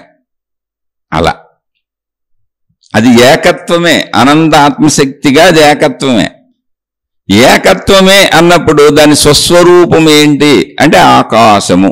ఇంకా అది ఎప్పటికీ దాంట్లో చదురుట చెప్పుకోవడానికి ఏమీ లేదు. అది ఎప్పుడు అలాగే శాశ్వతంగా ఉంటుంది, నిశ్చలంగా ఉంటుంది, నిర్మలంగా ఉంటుంది, దానిలో ఏ మార్పు ఉండదు. ఇంకా దానిని సత్యము అన్నారు. సత్యము అంటే ఏంటి? ఏ మార్పు ఎప్పటికే ఉండదు.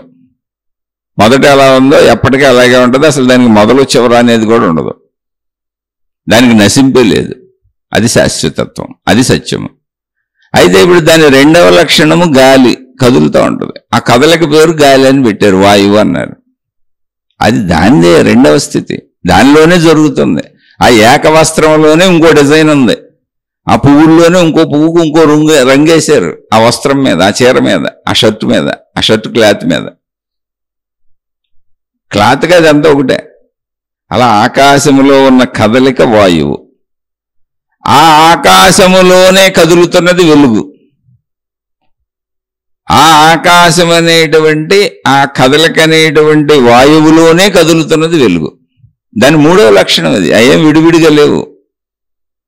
ఒకే చీర మీద, ఒకే షర్టింగ్ క్లాత్ మీద అనేక పువ్వులు, అనేక రంగులు, అనేక డిజైన్లు ఉన్నాయి. మొత్తంగా క్లాత్ అంతా ఒకటే, ఎక్కడ విడిపడి లేవు అవి. కానీ మరి అనేక రంగులు కనపడుతున్నాయి కాబట్టి చెప్పుకుంటున్నాం. అనేక పువ్వులు అనేక రంగుల్లో ఉన్నాయి, అనేక డిజైన్లు ఉన్నాయని చెప్పుకుంటున్నాం. అంతే.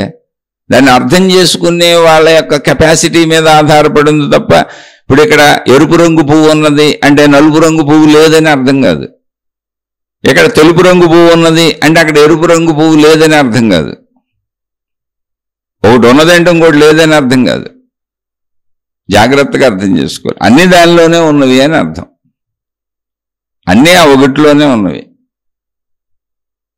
అలా ఆకాశము అనేటువంటి దాంట్లో దాని రెండవ లక్షణంగా, రెండవ స్థితిగా వాయువు కదులుతుంటే, ఆకాశము వాయువు అనేటువంటి ఆ రెండింటిలో మూడవ లక్షణంగా, మూడవదిగా తేజస్సు కదులుతుంది, వెలుగుతుంది, ప్రకాశము. అది మూడవ లక్షణం. అందులోనే అది వాయువుతో కలిసి ఉంది, ఆకాశంతో కలిసి ఉంది. దానిలోనే ద్రవత్వము అనేటువంటి నీరుని మనం పిలిచేది కలిసి ఉంది, దాని నాలుగవ లక్షణము. దానిలోనే ఆకాశంలోనే, వాయువులోనే, తేజస్సులోనే ద్రవత్వం కూడా ఉంది. దానిలోనే ఘనత్వం కూడా ఉంది, భూమి అని మనం చెప్పుకునేది. ఎక్కడుంది? ఆకాశంలోనే, ఆ వాయువులోనే, ఆ తేజస్సులోనే 4వ లక్షణముగా ఉన్న ఆ నీటిలోనే 5వ లక్షణముగా ఉంది. లక్షణము స్థితి అది. ఆ స్థితులన్నీ దానిలో నిరంతరము కదులుతూనే ఉన్నాయి. ఇవన్నీ చైతన్యముతో కలిసి ఉన్నాయి. కదలని ఏంటి? కదలని స్థితి దానిలో ఒకటే, ఆకాశ స్థితి. ఎందుకని? ఉన్నదంతా అదే కనుక దానికి కదలటానికి రెండవ ప్లేస్ లేదు, అసలు ప్లేస్ లేదు. ప్లేస్ అంతా అదే. కదలికలన్నీ దాని లోపల ఉన్నాయి, ఆ ప్లేస్ లోపల ఉన్నాయి. ప్లేస్ లోపల పరిమితంగా ఉన్నాయి కనుక ఈ కదలగలుగుతున్నాయి. ప్లేసే లేకపోతే ప్లేస్ ఎక్కడికి కదులుద్ది? స్థలం కదలలేదుగా. ఉన్నదంతా ప్లేస్ అదేగా. ఉన్న ప్లేస్ అంతా అదే అయినప్పుడు అది ఇంకో చోటకి ఎలా వెళ్తుంది? కనుక శాశ్వతత్వముగా కదలడానికి వీలు లేకుండా, నశించడానికి వీలు లేకుండా, మార్పు చెందడానికి వీలు లేకుండా ఎప్పుడు ఒకేలా ఉన్న స్థితి ఏది? ఆకాశతత్వము. కనుక అనంత ఆత్మశక్తి యొక్క పరిపూర్ణ సంపూర్ణ శాశ్వత సత్యం ఏంటి అంటే అది మార్పు చెందదు కనుక ఆకాశతత్వము అని చెప్పారు. మరి మార్పు చెందుతున్నది ఆత్మశక్తి కాదు, ఆత్మశక్తే. వాయువు కూడా ఆత్మశక్తే, కదిలేది. పంచభూతాలని ఎందుకు చెబుతారు? లేతే అవన్నీ ఆత్మశక్తులే, కానీ ఇవి ఈ స్థితులు కలిగి ఉన్నాయి, అది ఆ స్థితిని కలిగి ఉంది. అలా ఈ పంచభూతాత్మకములన్నీ తనలో తాను కదులుతూ సృష్టి ఏర్పడింది. ఆ సృష్టిలో జీవులు, చెట్లు, పొట్లు, గొట్లు అన్నీ కూడా కదలికలేక. అందుకే మనం నిరంతరం కదులుతూనే ఉంటాం. చూడండి, సృష్టి అంటే కదలిక. కదలిక దాని లక్షణం. అందుకని సృష్టి నిరంతరం జరుగుతూనే ఉంటుంది, నిరంతరం కదులుతూనే ఉంటుంది. కదిలి కదిలి కదిలి కదిలి పుడుతూ ఉంటుంది, పుట్టి కదిలి కదిలి కదిలి కదిలి మరణిస్తూ ఉంటుంది. అంటే మళ్ళీ వెళ్ళి అందులోనే కలిసిపోతూ ఉంటుంది. ఎందులోంచి వచ్చిందో అందులో కలిసిపోతూ ఉంటుంది. మళ్ళీ అందులోంచి కొత్తది పుట్టుకొస్తూ ఉంటుంది, మళ్ళీ వెళ్ళి అందులో కలిసిపోతూ ఉంటుంది. నిరంతర కదలిక. దీన్ని అర్థం చేసుకోవటమే తప్ప ఈ మొత్తం అంతా కలిపితే ఆత్మశక్తి. ఒకటి ఉందో ఒకటి లేదని ఎలా అంటాం? కానీ ఎప్పుడూ కదలకుండా, ఎప్పుడూ నశించకుండా, ఎప్పుడూ మార్పు చెందకుండా ఉన్న స్థితి ఒకటి ఉంది దాంట్లోనే. అది మొట్టమొదటి స్థితి, ఆకాశ స్థితి. అది ఎప్పుడు అలాగే ఉంటుంది. మిగిలిన స్థితులన్నీ కూడా తనలో తాను కదులుతూ, తనలో తాను కలుస్తూ, తాను అనేకమవుతూ, అనేకం నశిస్తూ, మళ్ళీ తాను అనేకమవుతూ, అనేకం నశిస్తూ, మళ్ళీ తనలోనే కలిసిపోతూ, మళ్ళీ తనలోంచే కొత్తగా ఉద్భవిస్తూ ఎప్పుడు అది అలా ఎందుకు జరుగుతుంది? దాని యొక్క లక్షణము నేను చెప్పాను. 5 లక్షణములు, 5 స్థితులు కలిగి ఉంది అది పంచభూతములు. అది 3 గుణములు కలిగి ఉంది. దాని గుణములు తమో గుణం, రజోగుణం, సత్వగుణం. ఇవన్నీ మళ్ళీ ఇవి కూడా 3 కలిసిస్తూ ఉంటాయి, అటు ఇటు అటు ఇటు కలుస్తూ ఉంటాయి. అది 3 శక్తులు కలిగి ఉంది: ఇచ్ఛాశక్తి, క్రియాశక్తి, జ్ఞానశక్తి. ఇవన్నీ దాంట్లో కలిసిపోయి ఉన్నాయి. అవన్నీ దానియే, ఒకదానియే, అన్నీ ఒకదానియే. వీటన్నింటి ఆ ఏకశక్తి యొక్క ఈ అన్ని లక్షణముల చేత, అంటే ఈ అన్ని శక్తులు, ఇచ్ఛాశక్తి, క్రియాశక్తి, జ్ఞానశక్తి అనే శక్తుల చేత, త్రిగుణములు అనేటువంటి గుణముల చేత, పంచభూతాత్మకములు అనేటువంటి లక్షణములు లేదా స్థితుల చేత ఇవన్నీ ఒకదానిలో ఒకటి కలుస్తూ ఆకాశము అనేటువంటి నిర్మల, నిశ్చల, చెలింపు లేని, చలించడానికి వీలు లేని, కదలిక లేని, కదలటానికి ప్లేసు లేని, శాశ్వతముగా, నిర్మలముగా, నిశ్చల్యముగా ఉన్నటువంటి ఆ ఆకాశములో దాని స్వీయ కదలికలే, దాని స్వీయ త్రిగుణములే, దాని స్వీయ త్రిశక్తులే, దాని స్వీయ పంచభూత లక్షణములే, స్థితులే దానిలోనే కదిలి సృష్టిగా కనబడుతుంది. దీన్ని అర్థం చేసుకోవాలంతే. సృష్టి కూడా అదే. కాబట్టి శరీరం నువ్వు కాదు, దేహం నువ్వు కాదు, నువ్వు అనంత ఆత్మశక్తి అంటే కుదరదు. ఎట కుదురుద్ది? ఏకత్వం ఎక్కడొస్తుంది? నువ్వు శరీరమే, కానీ శరీరముగా శాశ్వతముగా ఉండవు. శక్తిగా, ఆకాశ శక్తిగా శాశ్వతంగా ఉండవు. మధ్యలో ఎక్కడ శాశ్వతంగా ఉండవు. శరీరముగా రూపు ధరిస్తావు, ఎందుకంటే అది దాని లక్షణములు కదులుతున్నాయి కనుక, దాని గుణములు కదులుతున్నాయి కనుక, దాని శక్తులు కదులుతున్నాయి కనుక. అందుకని శరీరము ధరించిన నువ్వు కూడా ఎప్పుడు కదులుతూనే ఉంటావు. సృష్టి అంతా కదులుతూనే ఉంటుంది. ఎందుకని కదులుతుంటేనే సృష్టి ఏర్పడుతూ ఉంటుంది, కదులుతుంటేనే సృష్టి నశిస్తూ ఉంటుంది. నశించిపోయిన సృష్టి మళ్ళీ వెళ్ళి అందులోనే కలుస్తూ ఉంటుంది. మళ్ళీ అందులోనే కలిసిన సృష్టి కదిలి కదిలి మళ్ళీ సృష్టి ఏర్పడుతూ ఉంటుంది. అలా జీవులు వస్తూ వెళుతూ ఉన్నట్టుగా అనిపిస్తూ ఉంటుంది. కానీ అనిపించి కనిపించేదంతా కూడా అనంత ఆత్మశక్తి. ఇదంతా ఒకే దాంట్లో జరుగుతుంది. దీనిని అర్థం చేసుకుంటే తప్ప ఈ దేహభావన ఏంటో అర్థం అవ్వదు. అందుకే ఆధ్యాత్మిక చదువు, ఆత్మజ్ఞాన చదువు. ఇది నేను చెబుతుంటే దీన్ని చాలా తేలిగ్గా క్రిటికల్ చేయకుండా గ్రంథ భాషలు అందుకే ఉపయోగించట్లా. మీకు తెలుసా, మొత్తం వేదాలన్నీ చదివానని ఘనుడుగా ఘనత్వం కోసం నేను చెప్పటల్లా. వేదాలన్నీ తెలుగు లిపిలోకి రాశారు. దాశరథి రంగాచారి గారు రాశారు, దాన్ని పబ్లిష్ చేశారు ఎప్పుడో. అంతకు ముందు ఆ తర్వాత కూడా చాలామంది వాటిని తెలుగులో పబ్లిష్ చేసిన వాళ్ళు ఉన్నారు. కొద్ది భాగాలు దొరికినాయి చాలా చోట్ల. సంపూర్ణంగా వేదాలన్నీ చదివాను. ఉపనిషత్తులు పెద్ద పెద్ద గ్రంథాలు ఉన్నాయి నా దగ్గర. మా ఇల్లు ఒక పెద్ద గ్రంథాలయంలో నిండిపోయి ఉంటుంది. అక్కడికే ఎన్నో వందల వేల పుస్తకాలు ఎంతెంతమందికి ఇచ్చేసాను. ఎవరు ఏది అడిగితే అది ఇచ్చేసాను. ఎందుకంటే 35 ఏళ్ల సుదీర్ఘ జీవన ప్రయాణంలో అసలు నేను పుస్తకాలు కొనటం చదవటం ఇదే పనిలో ఉన్నాను. ఎక్కడ గురువులు ఉంటే అక్కడికి వెళ్ళిపోవటం, ఎక్కడ ఏ మహాత్ములు ఉంటే అక్కడికి వెళ్ళిపోతాం. ఈ మతం లేదు, ఆ మతం లేదు, అన్ని మతాలలో అందుబాటులో ఉన్న అన్ని చోట్లకి వెళ్ళి కూర్చున్నాను. వాళ్ళందరూ ఏం చెబుతున్నారు విన్నాను. ఆ గ్రంథాలన్నీ కొనుక్కొని చదివాను. అన్నింటినీ విని అన్నీ చదివినాక అనంత ఆత్మశక్తి, ఆ శక్తి యొక్క తీరు అర్థమైంది. మళ్ళీ ఆత్మశక్తి అంటే నేనేదో ఒక విధానం చెబుతున్నాను అనుకోబాకండి. ఆల్రెడీ ఆత్మ అని పేర్లు పెట్టారు మహాత్ములు. మళ్ళీ నేను అవి మారిస్తే కన్ఫ్యూజన్ అయిపోద్దిగా. అందుకని దాన్ని అతి సులభంగా గ్రంథ భాషల్లోకి వెళ్ళకుండా, ఎందుకంటే గ్రంథాల్లోకి వెళ్ళినప్పుడు ఒక గ్రంథం ఇంకో గ్రంథాన్ని కాంట్రా చేసినట్టు కనబడుద్ది. ఎందుకని ఒక గ్రంథంలో పరిమితంగా ఒక విషయాన్ని చెప్పదలిచారు, ఆ విషయాన్నే చెబుతారు. మళ్ళీ ఇంకో గ్రంథంలోకి వెళ్తే ఎలా చెప్పారు ఏంటి అని అనిపిస్తుంది. మీరు ఇప్పుడు దైవ గ్రంథాలు చూడండి. సపోజ్ మీరు విష్ణుమూర్తికి సంబంధించినవి చదువుతున్నారనుకోండి, టాప్ విష్ణువే, విష్ణువుని మించిన దేవుడు ఎవరు లేరు, మిగిలిన దేవుళ్ళు దేవతలందరూ విష్ణువుని ఆరాధిస్తారని ఉంటుంది అందులో. మీరు శైవ గ్రంథాలు శివుడికి సంబంధించినవి చదువుతున్నారనుకోండి, టాప్ శివుడే, మిగిలిన దేవతలందరూ శివుడిని ఆరాధిస్తారని ఉంటుంది అందులో. మీరు అమ్మవారికి సంబంధించిన గ్రంథాలు ఏమైనా చదువుతున్నారనుకోండి, టాప్ అమ్మవారే, శక్తి స్వరూపిణి, మిగిలిన దేవతలు దేవుళ్ళందరూ ఆవిడని ఆరాధిస్తున్నారని దానికి సంబంధించి ఉంటుంది. అంటే మిగిలిన దేవతల్లో విష్ణువు ఉంటారు, శివుడు ఉంటారు. అలా అన్ని మతాల వాళ్ళు అలాగే సృష్టించుకున్నారు. అది కేవలము నీ భావనా పటిమ కోసం ఏర్పాటు చేయబడిన రూపధారణతో ఏర్పడబడిన గ్రంథములు. ఇప్పుడు కృష్ణుడు అన్నారనుకోండి, మిగిలిన దేవతలందరూ కృష్ణ భగవానుడిని అనుసరించేస్తున్నారని ఆ గ్రంథాలన్నీ అలాగే ఉంటే ఆ గురువులు అలాగే చెబుతారు. ఇక్కడ విషయం మహాత్ములను దేవుళ్ళను తక్కువ చేయటం కాదు. ఒక మార్గములోకి వెళ్ళినప్పుడు ఆ మార్గానికి నువ్వు పూర్తిగా హత్తుకుపోయి అందులో ఉన్నటువంటి జ్ఞాన సంపదని నువ్వు గ్రహించాలని పాపం వాళ్ళు అలా ప్రయత్నించారు. మనమేం చేస్తున్నాం, అందులో జ్ఞాన సంపదని మనం గ్రహించకుండా ఆ తొడుక్కుంటున్నాం. ఆ మతపు తొడుగు, ఆ మార్గపు తొడుగు, ఆ దైవ తొడుగు ముసుగేసుకుంటున్నాం. ఈజీ అది.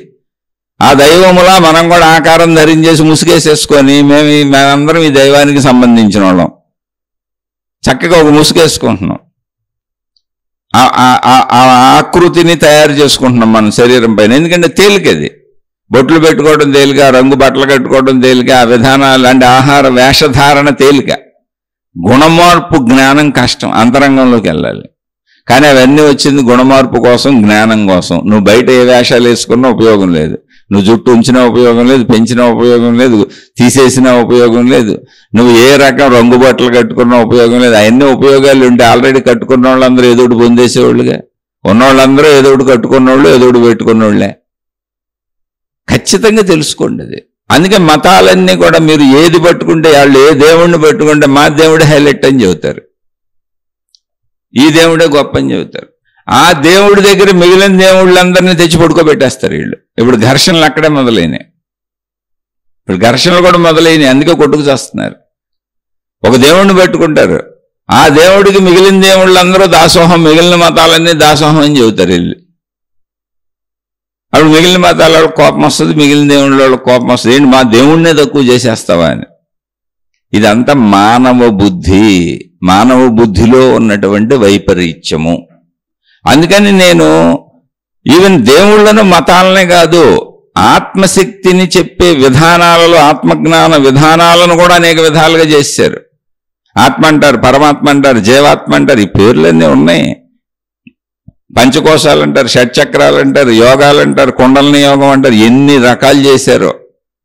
ఇందుకే వీటన్నింటికి మూలం ఒకటే, ఒకే శక్తి, అనంత ఆత్మశక్తి. నువ్వు ఆత్మశక్తి అనేది పూర్వీకులు పెద్దలు వాడిన పేరును వాడుతున్నాను, లేకపోతే పేరు మార్చేస్తే గందరగోళం ఏమండి నేను కొత్త మతం సృష్టించినట్టు అవుద్దని. ఒక శక్తి ఉంది, మొత్తంగా అదే విశ్వశక్తి, అదే సృష్టి శక్తి, అదే ప్రకృతి శక్తి, అదే దైవశక్తి, అదే ఆత్మశక్తి. ఉన్నది ఒకటే శక్తి. దానిని ఎన్ని మొక్కలు చేసి నీ తెలివితో నువ్వు ఎన్ని రూపాలతో దాన్ని మార్చేసి నువ్వేదో కొత్తగా తయారు చేద్దామని చెబితే జనాలను కన్ఫ్యూజ్ చేయటమే తప్ప, నీ పిచ్చిని ప్రజలకు రుద్దటమే తప్ప ఏమన్నా ఉందా? ఆ పిచ్చి పట్టుకున్న వాళ్ళందరూ మళ్ళీ నాకు కామెంట్లు పెడతా ఉంటారండి. నాకు తెలుసు, అవన్నీ చదివే వచ్చాను. మనిషిలో ఉండి మనిషిని నడిపే శక్తి వేరండి, ఆత్మశక్తి వేరండి అని పెట్టాడు ఒక ఆయన. రైట్ ఆయన. అలాంటి గురువులు నీలాంటి వాళ్ళు బోల్డ్ మంది చెప్పారు, బోల్డ్ మంది చదువుతున్నారు, అన్ని మొక్కలు చేసి చదువుతున్నారు. అందుకే జనం ఏమీ పొందలేకపోతున్నారు. మతాల పేరు మీద, దేవుళ్ళ పేరు మీద కొట్టుకు చేస్తున్నారు. అవన్నీ తెలియక కాదు, అతి సులువుగా మత విభేదాలు లేకుండా, మార్గ విభేదాలు లేకుండా, దైవ విభేదాలు లేకుండా, సాధనా విభేదాలు లేకుండా, మనిషి మనసులో ఎటువంటి కల్మషములు విభేద భావములు పుట్టకుండా ఉన్నది ఒకటే శక్తి. ఆ శక్తిని తెలుసుకునే ప్రయత్నం కూడా నిర్మలంగా, నిశ్చలంగా, కన్ఫ్యూజన్ లేకుండా,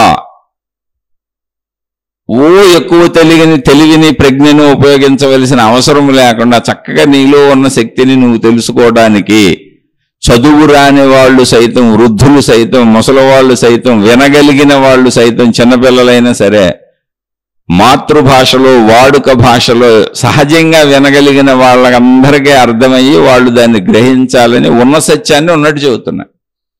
నేను చెబుతుంది మళ్ళీ అసత్యంగా సత్యమే. ఏకం సత్ విప్రా బహుదా వదంతి, పెద్దలే చెప్పారు. సత్యం ఒకటే, పండితులు అనేకముగా చెబుతారు అని. అనేకముగా ఎందుకు చెబుతుందని ఏకంగానే చెబుదాం, ఆ ఉన్నది ఉన్నట్టుగానే చెబుదాం, అర్థమయ్యేలా చెబుదాం, పొందేలా చెబుదాం, తేలిగ్గా చెబుదాం, చక్కగా చెబుదాం, వాళ్ళు దాన్ని పొందగలిగేలా చెబుదాం. ఇప్పుడు ఆత్మశక్తి వేరు, సృష్టి వేరు అంటే ఏమైపోయింది? అసలు రెండు వచ్చేసినాయి. రెండవది ఉంటే ఎక్కడ? రెండవది ఉంటేనే మొదటిది నాశనం అయిపోద్ది. శక్తి ఉండదు, ఇంకా ఆత్మశక్తి మిగలదు. అప్పుడు దానికి భిన్నంగా ఇంకోటి ఉండిపోయిందిగా. కాదు, ఉన్నదంతా సృష్టి అంతా ఆత్మశక్తి యొక్క పరావర్తనం, అంటే నిరంతరం కదులుతున్నటువంటి పరిణామ దశలలో ఉండేటువంటి చైతన్య స్వరూపము సృష్టి. ఎందుకు అలా ఉంది అంటే ఆత్మశక్తి యొక్క లక్షణము చైతన్యము గనుక, అది జ్ఞానశక్తి గనుక, అది ఇచ్ఛాశక్తి గనుక, అది క్రియాశక్తి గనుక, దానిలో తమో రజో సత్వ గుణములు కలిగి ఉన్నవి గనుక, అంటే ఆ లక్షణములు ఉన్నవి గనుక, అది పంచభూతాత్మక లక్షణములను కలిగి ఉన్నది గనుక ఇన్ని కలిసి ఉన్నాయి దాంట్లో. అది ఒకటే, శక్తి ఒకటే, కానీ ఆ శక్తి యొక్క శక్తులు పంచభూతాత్మకం 5, త్రిగుణములు 3, 8, దాని శక్తులు 3, 11. ఈ 11 కలిపితే ఏంటి? ఒకటే. 1 + 1 1 అంతే. ఒకటిలో కలిసిపోద్ది. 1 + 1 2 అవ్వదు. మ్యాథమెటిక్స్ కాదు ఇది, అది ఒకటే. ఆ ఒకటిగా అన్ని రకాల శక్తులు ఉన్నాయి. ఇది చాలాసార్లు నేను విడిగా కూడా చెప్పాను. ఇప్పుడు మనిషి ఒకటే, కానీ కోపం వస్తుంది 1, ప్రేమ వస్తుంది 2, దయ వస్తుంది 3, ఈర్ష్య వస్తుంది 4, అసూయ, ద్వేషం, కోపం, క్రోధం, లోభం, మోహం, మదం, మత్సరం, ఇలా చెడ్డ గుణాలు, మంచి గుణాలు 100 రకాలుగా ప్రవర్తిస్తాడు. ఇవన్నీ ఒక మనిషే. ఇప్పుడు అసలు అతను ఎవరు? అతని ఒరిజినల్ రూపం ఏంటి? కోపమా, దయ, జాల, ఈర్ష్య, అసూయ, ద్వేషమా? అతను ఒరిజినల్ రూపం ఏంటి అన్నాం అనుకో, అతను ఒరిజినల్ రూపం మనిషి. మరి ఇదేంటి? ఇప్పుడు కోపిష్ఠుడు అన్నారు మీరు, ఇందాకేమో ప్రేమ స్వభావుడు అన్నారు, ఇప్పుడేమో దయామయుడు అంటున్నారు, తర్వాత కరుణామయుడు అన్నారు, ఇప్పుడేమో అబ్బో ఈర్ష్యాలు అన్నారు, అబ్బో ఇప్పుడు ద్వేష అంటున్నారు, ఇంకోసారి జ్ఞాని అంటున్నారు. ఏమండి అవన్నీ ఆయన యొక్క స్వభావములండి, ఆయన గుణములండి. అప్పుడప్పుడు అలా ప్రవర్తిస్తూ ఉంటాడు, కానీ ఒరిజినల్గా ఆయన శాశ్వత రూపం ఏంటి అంటే మనిషి. మనిషి ఇన్ని రకములుగా తన జీవిత కాలంలో అప్పుడప్పుడు తనను తాను మార్చుకుంటూ ఉంటాడు. కోపం వచ్చినప్పుడు అరిసి గంతులేస్తాడు, రూపం కూడా మారిపోద్ది, స్వరం మారిపోద్ది, స్వభావం మారిపోద్ది, గుణం మారిపోద్ది. మనిషే. దయ వచ్చినప్పుడు అలా మారిపోతాడు, కరుణ వచ్చినప్పుడు ఇలా మారిపోతాడు, ఈర్ష్య వచ్చినప్పుడు అలా మారిపోతాడు. కానీ మొత్తంగా అతను ఎవరో ఒరిజినల్గా అతను ఎవరు? మనిషి. మరి ఎన్నిగా ఎందుకు అవుతున్నాడు? అవన్నీ అతని శక్తులు, ఎన్నిగైనా అవ్వగలడు. అతని స్వభావంలో అన్నిగా అవ్వగలిగినటువంటి శక్తి అతను కలిగి ఉన్నాడు కనుక అన్నిగా అవ్వగలడు. అలాగే అనంతాత్మశక్తి ఆకాశ స్వరూపముగా, దాని ఒరిజినల్ షేప్ ఏంటి? ఆకాశ స్వరూపము, మనిషి వలె. అది ఎన్నిగా అవ్వగలదో, సృష్టిలో నీకు ఎన్ని కనపడుతున్నాయో అన్నిగా అవ్వగలదు. సృష్టిలో నీకు ఎన్ని కనపడుతున్నాయో అన్నిగా అవ్వగలిగిన శక్తి అది కలిగి ఉన్నది కనుక అన్నిగా అవుతున్నది, మళ్ళీ ఆకాశ శక్తిగా మారిపోతున్నది, మళ్ళీ అన్నిగా అవుతున్నది, ఆకాశ శక్తిగా మారిపోతున్నది. అలాగే మనిషి జీవించినంత కాలం ఏదో ఒకటి అవుతానే ఉంటాడు. మనిషి జీవించి ఉన్నంతకాలము, శరీరము మనిషి ఉన్నంతకాలము, శరీరం ఉన్నంతకాలము, మనిషి ఉన్నంతకాలము మనిషిలా ఉండడు. మనిషి ఏదో ఒకలా ఉంటాడు. కోపంగా ఉంటాడు, ప్రేమగా ఉంటాడు, దయగా ఉంటాడు, జాలిగా ఉంటాడు, శాంతిగా ఉంటాడు, ప్రసన్నంగా ఉంటాడు, దుఃఖంగా ఉంటాడు, బాధగా ఉంటాడు, ఈర్షిగా ఉంటాడు, అసూయగా ఉంటాడు, సంతోషంగా ఉంటాడు, ఉత్సాహంగా ఉంటాడు, గంతులేస్తూ ఉంటాడు, లేదా విశ్రాంతిని తీసుకుంటూ ఉంటాడు. మనిషిగా ఇన్ని చేస్తూ ఉంటాడు. మనిషిగా ఉన్నంతకాలం ఇన్నిట్లో ఏదో ఒకటి చేస్తూ ఉంటాడు, ఏదో ఒకటి జరుగుతూనే ఉంటుంది క్రియ. అలాగే అనంత సర్వవ్యాపక ఆకాశ ఆత్మశక్తి ఉన్నంతకాలము సృష్టి నడుస్తూనే ఉంటుంది. ఎంత సృష్టి నడుస్తూ ఉంటుంది అంటే ఆ శక్తి ఎన్నిగా అవ్వగలిగినటువంటి శక్తులు కలిగి ఉన్నదో అంత సృష్టి నడుస్తూనే ఉంటుంది. ఇప్పుడు కోపం వచ్చింది, ఏమైంది? ఆ కోపం మళ్ళీ మనిషిలో కలిసిపోయింది. ఎక్కడి నుంచి వచ్చింది? మనిషిలోంచి వచ్చింది. అంటే కోపపు పుట్టుక ఎక్కడ? మనిషిలోనే. కోపపు మరణం ఎక్కడ? మనిషిలోనే. అలాగే సృష్టిలో మనకు కనపడుతున్నటువంటి సృష్టిలో గ్రహములు, గోళములు, నక్షత్రములు పుట్టుక ఎక్కడ? అనంత ఆత్మశక్తిలో, ఆకాశములో. మరణం ఎక్కడ? ఆకాశంలోనే. జననం ఎక్కడ? ఆకాశంలోనే. మరణం ఎక్కడ? ఆకాశంలోనే. మధ్యలో జీవితం ఎక్కడ? ఆకాశంలోనే. మనిషిలో కోపం ఎక్కడ పుట్టింది? మనిషిలోనే. కోపం ఎక్కడ అంతమైంది? మనిషిలోనే. మధ్యలో కోపం ఎంతసేపు ప్రదర్శించబడింది? ఎక్కడ ప్రదర్శించబడింది? మనిషిలోనే. చాలా చిన్నదే, మీరు అర్థం చేసుకోవటంలో అది మీకు లోపల అందట్లేదు అంతే జ్ఞానం. అర్థమైన వాళ్ళకి అందిన వాళ్ళు ఇది వదిలిపెట్టారు.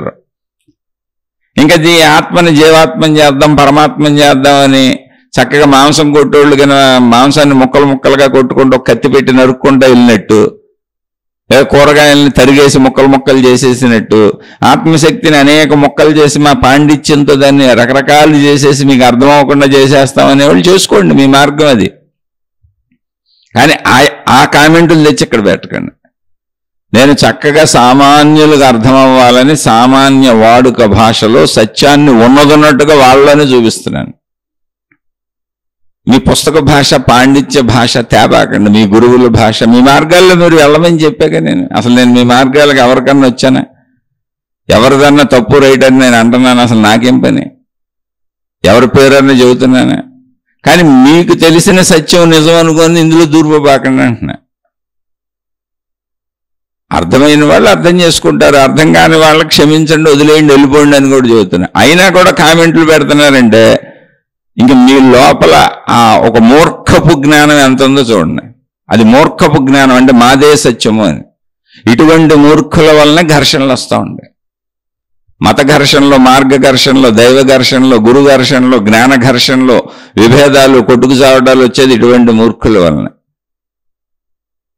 నేను చక్కగా చెబుతున్నా, అయ్యా నేను సామాన్యుడను, కొంతమంది నాది అర్థమవుతుంది అంటున్నారు, గుణమార్పు తెచ్చుకుంటున్నాను. అసలు నేను చెప్పేది కూడా గుణమార్పు కోసం. అనంత ఆత్మశక్తి వరకు అసలు ఎంతమంది వెళ్తారో తెలియదు. నేనే వెళ్ళలేదని చెబుతున్నా. 35 ఏళ్ల నుంచి నేనే వెళ్ళలేదు, నాకే అర్థమై చావలేదు. నేను ఆ మార్గంలో కొట్టుకు చేస్తున్నాను. నేను ఒక సామాన్య విద్యార్థిని, కానీ గుణమార్పు నాలో కలిగింది. నేను మంచివాడిని, నేను తప్పులు చెయ్యను, నేను ధనపరంగా తప్పులు చేయను. అసలు చేయడానికి ఛాన్సే లేదు. ఎందుకంటే అన్నీ వదిలేశాను. అసలు వ్యాపారాలన్నీ వదిలేశాను, మనుషులతో సంబంధం లేదు. జీవితకాల మౌనం పెట్టుకొని ఇప్పుడు చక్కగా 4 సంవత్సరాలు నిండిపోయి హాయిగా నడుస్తుంది. నాకు 4వ సంవత్సరం బ్రహ్మాండంగా నడుస్తుంది. అసలు నేను ఏ పరమైన అంటే ధనపరమైన తప్పు చేయడానికి అవకాశమే లేదు. ఎందుకంటే నాకు లేవు అసలు. పైగా జీవితకాలం మనుషులతో కలవను కాబట్టి స్త్రీ పురుష శారీరక సంబంధాల్లో తప్పులు చేయడానికి అవకాశం లేదు. నేను అసలు చిన్న సైజు అబద్ధం చేయడానికి కూడా నాకు అవకాశం లేదు. ఎందుకంటే నేను మనుషులు ఎవరితో కలవను. నా దగ్గరికి ఎవరు రారు. నేను తప్పు చేయడానికి ఇప్పుడు ప్రస్తుతం నా జీవితంలో ఛాన్సే లేదు. ఎందుకంటే మౌనంగా నా ఇంట్లో నేను ఉంటాను. ఏదో ఉన్నదంతా మా వాళ్ళు వండి పెడతారు, తింటాను. మీతో ఇలా ఒక శీర్షిక పంచుకుంటాను. మళ్ళీ పంచుకునే శీర్షికలో కూడా మీకు చెబుతున్నాను, నేను చెప్పింది కూడా నమ్మొద్దు. అందులో మీకు సత్యం అనిపిస్తే తీసుకోండి, ఆచరించగలిగితేనే తీసుకోండి, మిగిలింది వదిలేయండి అని కూడా చెబుతున్నా. అందుకే నా రూపము, నా మొహం ఎందుకు చూపించట్లేదు, నా ఫోటో ఎందుకు పెట్టుకోలేదు, నా పేరు ఎందుకు చెప్పట్లేదు, నా అడ్రస్ ఎందుకు చెప్పట్లేదు అంటే నేను ఒక పనికిరాని వాడిని. 4 రోజులు ఉంటాను, ఈ శరీరం శిథిలమైపోద్ది. దాంతో ఏముంది? జ్ఞానం అర్థమైతే తీసుకోండి, నాతో మీకేం పని? అసలు జ్ఞానం అర్థమైతే ఉపయోగించుకోండి, మీ జీవితాలకు ఉపయోగం, నాకేం ఉపయోగం అసలు? అలాగే నా శరీరంతో, నా పేరుతో, నా ఊరుతో మీకేం ఉపయోగం? మీకు ఉపయోగం ఉంటే జ్ఞానంతో ఉండాలి, జ్ఞానాన్ని ఉపయోగించుకోండి. మీకు ఉపయోగపడితే అది కూడా, అందులో కూడా మీకు అర్థమైతే అది కూడా నెమ్మదిగా నిదానంగా ప్రయత్నించండి అని చెబుతాను. తొందరగా ప్రయత్నాలు చేయకండి. మనసును ఇబ్బంది పెట్టి, శరీరాన్ని ఇబ్బంది పెట్టి, పాడు చేసుకొని, ఆర్థిక పరిస్థితులు పాడు చేసుకొని, కుటుంబ పరిస్థితులు పాడు చేసుకొని అసలు సాధనలు చేయొద్దని చెబుతాను.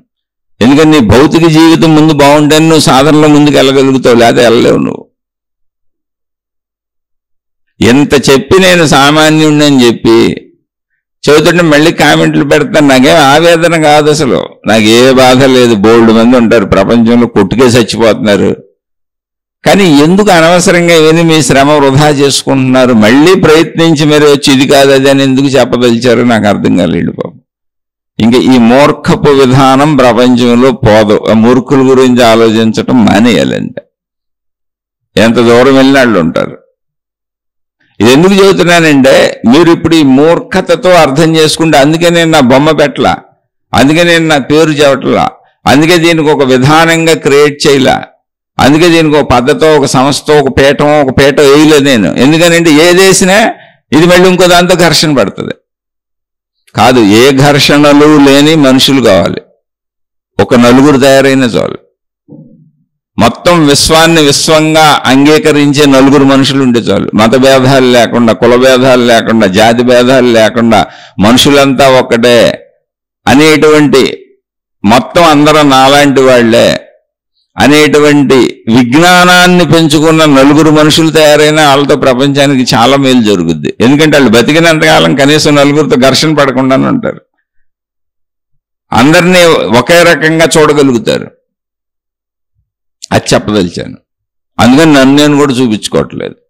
అందుకని నాకు నేను ఒక పేరు పెట్టుకోలేదు, ఒక సంస్థ పెట్టుకోలేదు, ఒక బోర్డు పెట్టుకోలేదు. కారణం ఏంటంటే అవన్నీ పరిమితి అయిపోతాయి. నా సమూహం అయిపోద్ది, నా గ్రూప్ అయిపోద్ది. మళ్ళీ ఇప్పుడు వాళ్ళందరికీ నా రంగు బట్టలు తొడగాలి.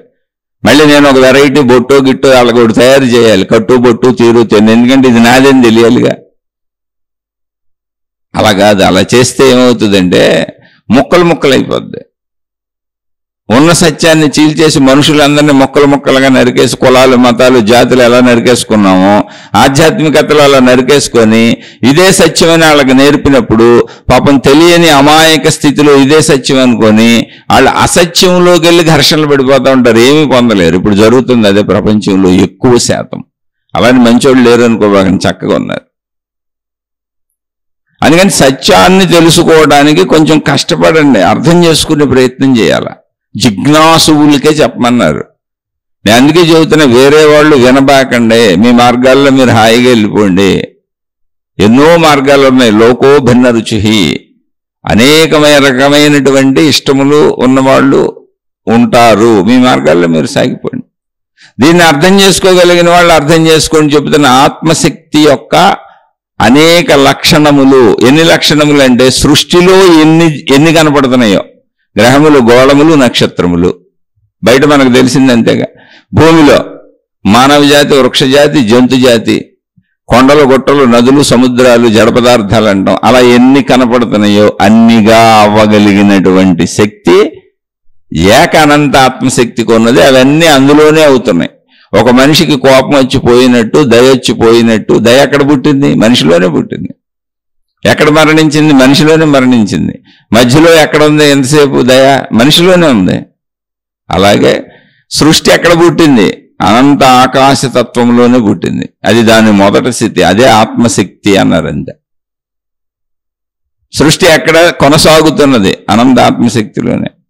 దేని చేత కొనసాగుతున్నది? దానితోనే. ఇప్పుడు మనిషిలో పుట్టిన కోపం దేని వలన, ఎవరి వలన పుట్టింది? మనిషి వలనే.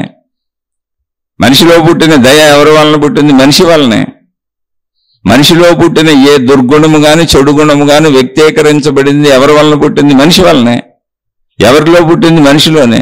ఎవరిలో కలిసిపోయింది, ఎవరిలో మరణించింది? మనిషిలోనే. ఉన్నంతసేపు ఎవరిలో ఉంది? మనిషిలోనే.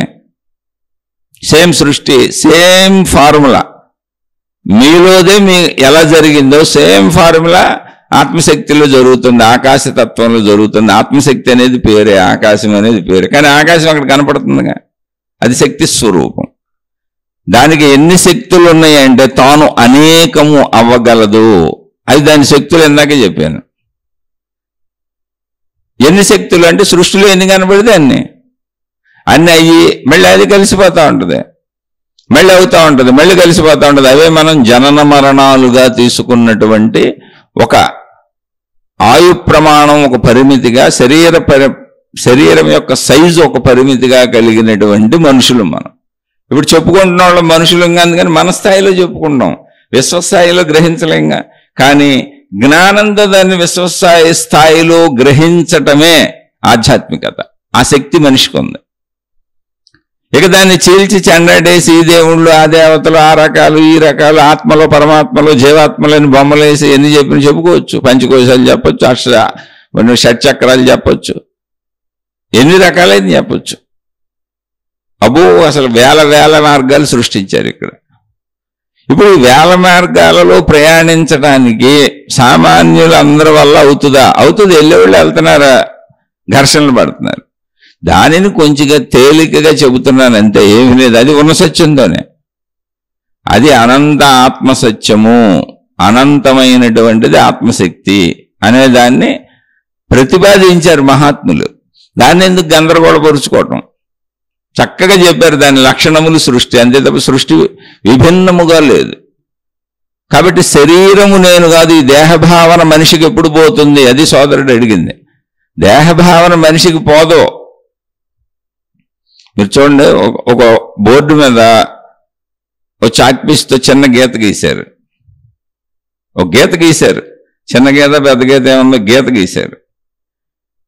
ఆ గీత గీసిన మాస్టర్ ఏమడిగారంటే ఎదురుగుండా కూర్చున్న స్టూడెంట్స్ అందరినీ, అబ్బాయి ఈ గీతను చెరపకుండా చిన్న గీత చేయండి అన్నారు. ఇప్పుడు ఒక గీత ఉంది అక్కడ, ఆ గీతను చేత్తో చెరపకుండా, డస్టర్తో చెరపకుండా, దాన్ని ముట్టుకోకుండా చిన్న గీతను చేయండి అన్నారు. చెరిపితే ఇప్పుడున్న గీత కంటే చిన్న గీత అవుద్ది కదా, అది అందరికీ తెలిసిందే. కాదు, ఇంకోలా కూడా చేయొచ్చు. ఆ ఇంకోలా ఏంటో ఆలోచించి చేయండి, ఈ గీతను చిన్న గీతను చేయండి అన్నారు. కూర్చున్న వాళ్ళందరూ కాసేపు ఆలోచించారు, రకరకాలు చేశారు. చెరపకుండా ముట్టుకోకుండా చిన్న గీతను ఎలా చేస్తామని. ఒకడు వెళ్ళాడు, మాస్టర్ చాక్ పీస్ ఇస్తారా అన్నాడు. ఇస్తానన్నాడు. నేను ఆ గీతను ముట్టుకోకుండానే నేను ఆ గీతను చిన్న గీతను చేస్తాను అన్నాడు. చెయ్యి అయినా అన్నాడు. చాక్ పీస్ ఇవ్వండి ఇచ్చాడు. దాని పక్కన దానికంటే పెద్ద సైజు గీత గీసాడు. ఇప్పుడు ఏమైంది? ఆ పక్క చిన్న గీత అయింది. అంతే తప్ప గీత చెరిగిపోలేదుగా, గీత అక్కడే ఉంది, దాన్ని అసలు ముట్టుకోలే. అలాగే దేహం అక్కడే ఉంటుంది, దేహ భావన అక్కడే ఉంటుంది. కానీ దానికంటే పెద్ద గీత లాంటి నేను అనంత ఆత్మశక్తిని, శాశ్వతత్వాన్ని, నశింపు లేనటువంటి తత్వాన్ని, అసలు మార్పు లేనటువంటి తత్వాన్ని, అనంత ఆకాశతత్వాన్ని అనేటువంటి ఏకత్వపు సర్వవ్యాపకపు అనంతత్వపు గీత నీకు అనుభవం అవుతుంది. అది నువ్వే. దాంట్లో దేహభావన చేమంత అయిపోయి కూర్చుంటుంది. అంతే తప్ప దేహభావన పోదు, ఆత్మభావన కలుగుతుంది. పోయేది లేదు, వచ్చేది ఉంది అక్కడ. ఎందుకని? అది కూడా నువ్వే ఉన్నావు. పోవటానికి అసలు అక్కడ ఏమి లేదు. ఉన్నదంతా ఏకశక్తి అయితే పోవటానికి ఏముంటుంది? ఉన్నదంతా ఏకశక్తి అయ్యి ఆ ఏకశక్తిలో సృష్టి ఏర్పడుతుంటే సృష్టిని మనం నిజమని భావించుకొని శక్తిని చూడకపోవటం వలన ఇక్కడ మన సృష్టిలో జనన మరణాలు ఉన్నాయి, జరుగుతున్నాయి, ఇదేదో పోతుంది అనుకొని పోతుంది అనే భావానికి అలవాటు పడిపోయాం. పోయేది ఏమి లేదు, అంతా ఉన్నదే. ఇంకా వచ్చేదే ఉంది, ఏమొస్తుంది? నేను అనంత ఆత్మశక్తినన్న భావన కలుగుతుంది. ఎందుకని? అది కూడా కొత్తగా వచ్చేది కదా, ఆల్రెడీ ఉన్నది, అందులోనే జరుగుతుంది సృష్టి అంతా. ఎన్నిసార్లు తల బద్దలు పెట్టుకునైనా ఈ సత్యాన్ని అర్థం చేసుకోవాలి. అందుకే ఎన్నిసార్లైనా చెప్తానని చెప్పాను. ఆ భావాన్ని నువ్వు ధారణ అంటే ధ్యానం ద్వారా, తపస్సు ద్వారా, భావించుకోవటం ద్వారా, శ్రవణం ద్వారా, మననం ద్వారా, పదే పదే అనుకోవటం ద్వారా నీలో స్థిరపరుచుకోవాలి. అంతే తప్ప ఆత్మశక్తి వేరు, శరీరం వేరు, ఆత్మశక్తి వేరు, సృష్టి వేరు అనేటువంటి వేరు భావం అసలు లేదు అక్కడ. ఆత్మ, జీవాత్మ, పరమాత్మ ఇవన్నీ మనుషులు తెలివితేటలతో పెట్టిన పేర్లే తప్ప ఇన్ని లేవు. ఇంతమంది దేవుళ్ళు లేరు, ఇన్ని మతాలు లేవు, ఇన్ని విధానాలు లేవు, ఇన్ని పద్ధతులు లేవు. ఇవన్నీ కూడా కేవలం అనంత ఆత్మశక్తి యొక్క ఎరుక నీకు అర్థం కాకపోవటం వలన చెప్పటానికి చేసినటువంటి చిన్న చిన్న చిరు ప్రయత్నాలు. ఇవన్నీ వెళ్ళిపోయి అనంత ఆకాశంలో ఆత్మతత్వంలో కలిసిపోతాయి. ఇవన్నీ ఆల్రెడీ అందులోనే ఉన్నాయి. కాకపోతే దాన్ని నువ్వు చూడనివ్వకుండా, అనంత ఆకాశ ఆత్మతత్వాన్ని నిన్ను చూడనివ్వకుండా ఇవన్నీ నీకు అడ్డం పడిపోతున్నాయి. నువ్వే కళ్ళజోడు పెట్టుకుంటే నీకు ఆ రంగులో కనపడుద్ది. అందుకని నువ్వు ఇప్పుడు ఆ మతపు కళ్ళజోడు పెట్టుకున్నావు, అందుకని నీకు మొత్తం ఆ మతం లాగా కనపడుతుంది. ఆ దేవుడు కళ్ళజోడు పెట్టుకున్నావు, అందుకని మొత్తం ఆ దేవుడులా ఈ సృష్టి కనపడుతుంది. ఆ గురువు గారి కళ్ళజోడు పెట్టుకున్నావు, అందుకని మొత్తం ఆ గురువు కళ్ళజోడులోంచి చూస్తున్నావు, అందుకని అలా కనపడుతుంది నీకు. నువ్వు ఉన్న సత్యాన్ని చూడకుండా నువ్వు కొత్త కళ్ళజోడు పెట్టుకు చూసి అదే సత్యం అంటున్నావు. కాదు, ఉన్న సత్యాన్ని చూడు చాలు, సింపుల్ అండి. అది జ్ఞానము. ఇక్కడ ఆత్మశక్తి అనేది పేరే, ప్రాణశక్తి అనేది పేరే, ఆకాశం అనేది పేరే. ఇది కూడా సంబోధన కోసం. ఇక్కడ నువ్వు పేర్లు కాదు, స్థితిని అనుభవించు, స్థితిని అర్థం చేసుకో, ఆ స్థితిని గ్రహించు. దేహభావన నశించిపోవడం అనేది అసలు ఉండదు. దేహభావనకు ఆధారమైన శక్తి భావన ఉంటుంది. శక్తి భావన తెలియాలి, అది తెలుసుకుంటున్నాం. అదే ఆత్మజ్ఞానం చదువు, ఆధ్యాత్మిక చదువు. నేను అనంత ఆత్మశక్తిని, అదే నా ప్రాణశక్తి అని ఆ ప్రాణశక్తిలోకి వెళ్ళి కూర్చున్నప్పుడు ఆ అనంత ఏకత్వం, ఆకాశతత్వం అర్థమైపోద్ది. అందులోనే సృష్టి అంతా జరుగుతుందన్న ఎరుక అనుభవం అవుతుంది. అనుభవం అయితే శరీరం ఏమి ఎగిరిపోదు, శరీరం అక్కడే ఉంటుంది. ఇంకోటి చాలాసార్లు చెప్పాను నేను, మళ్ళీ ఇప్పుడు కూడా చెబుతున్నా.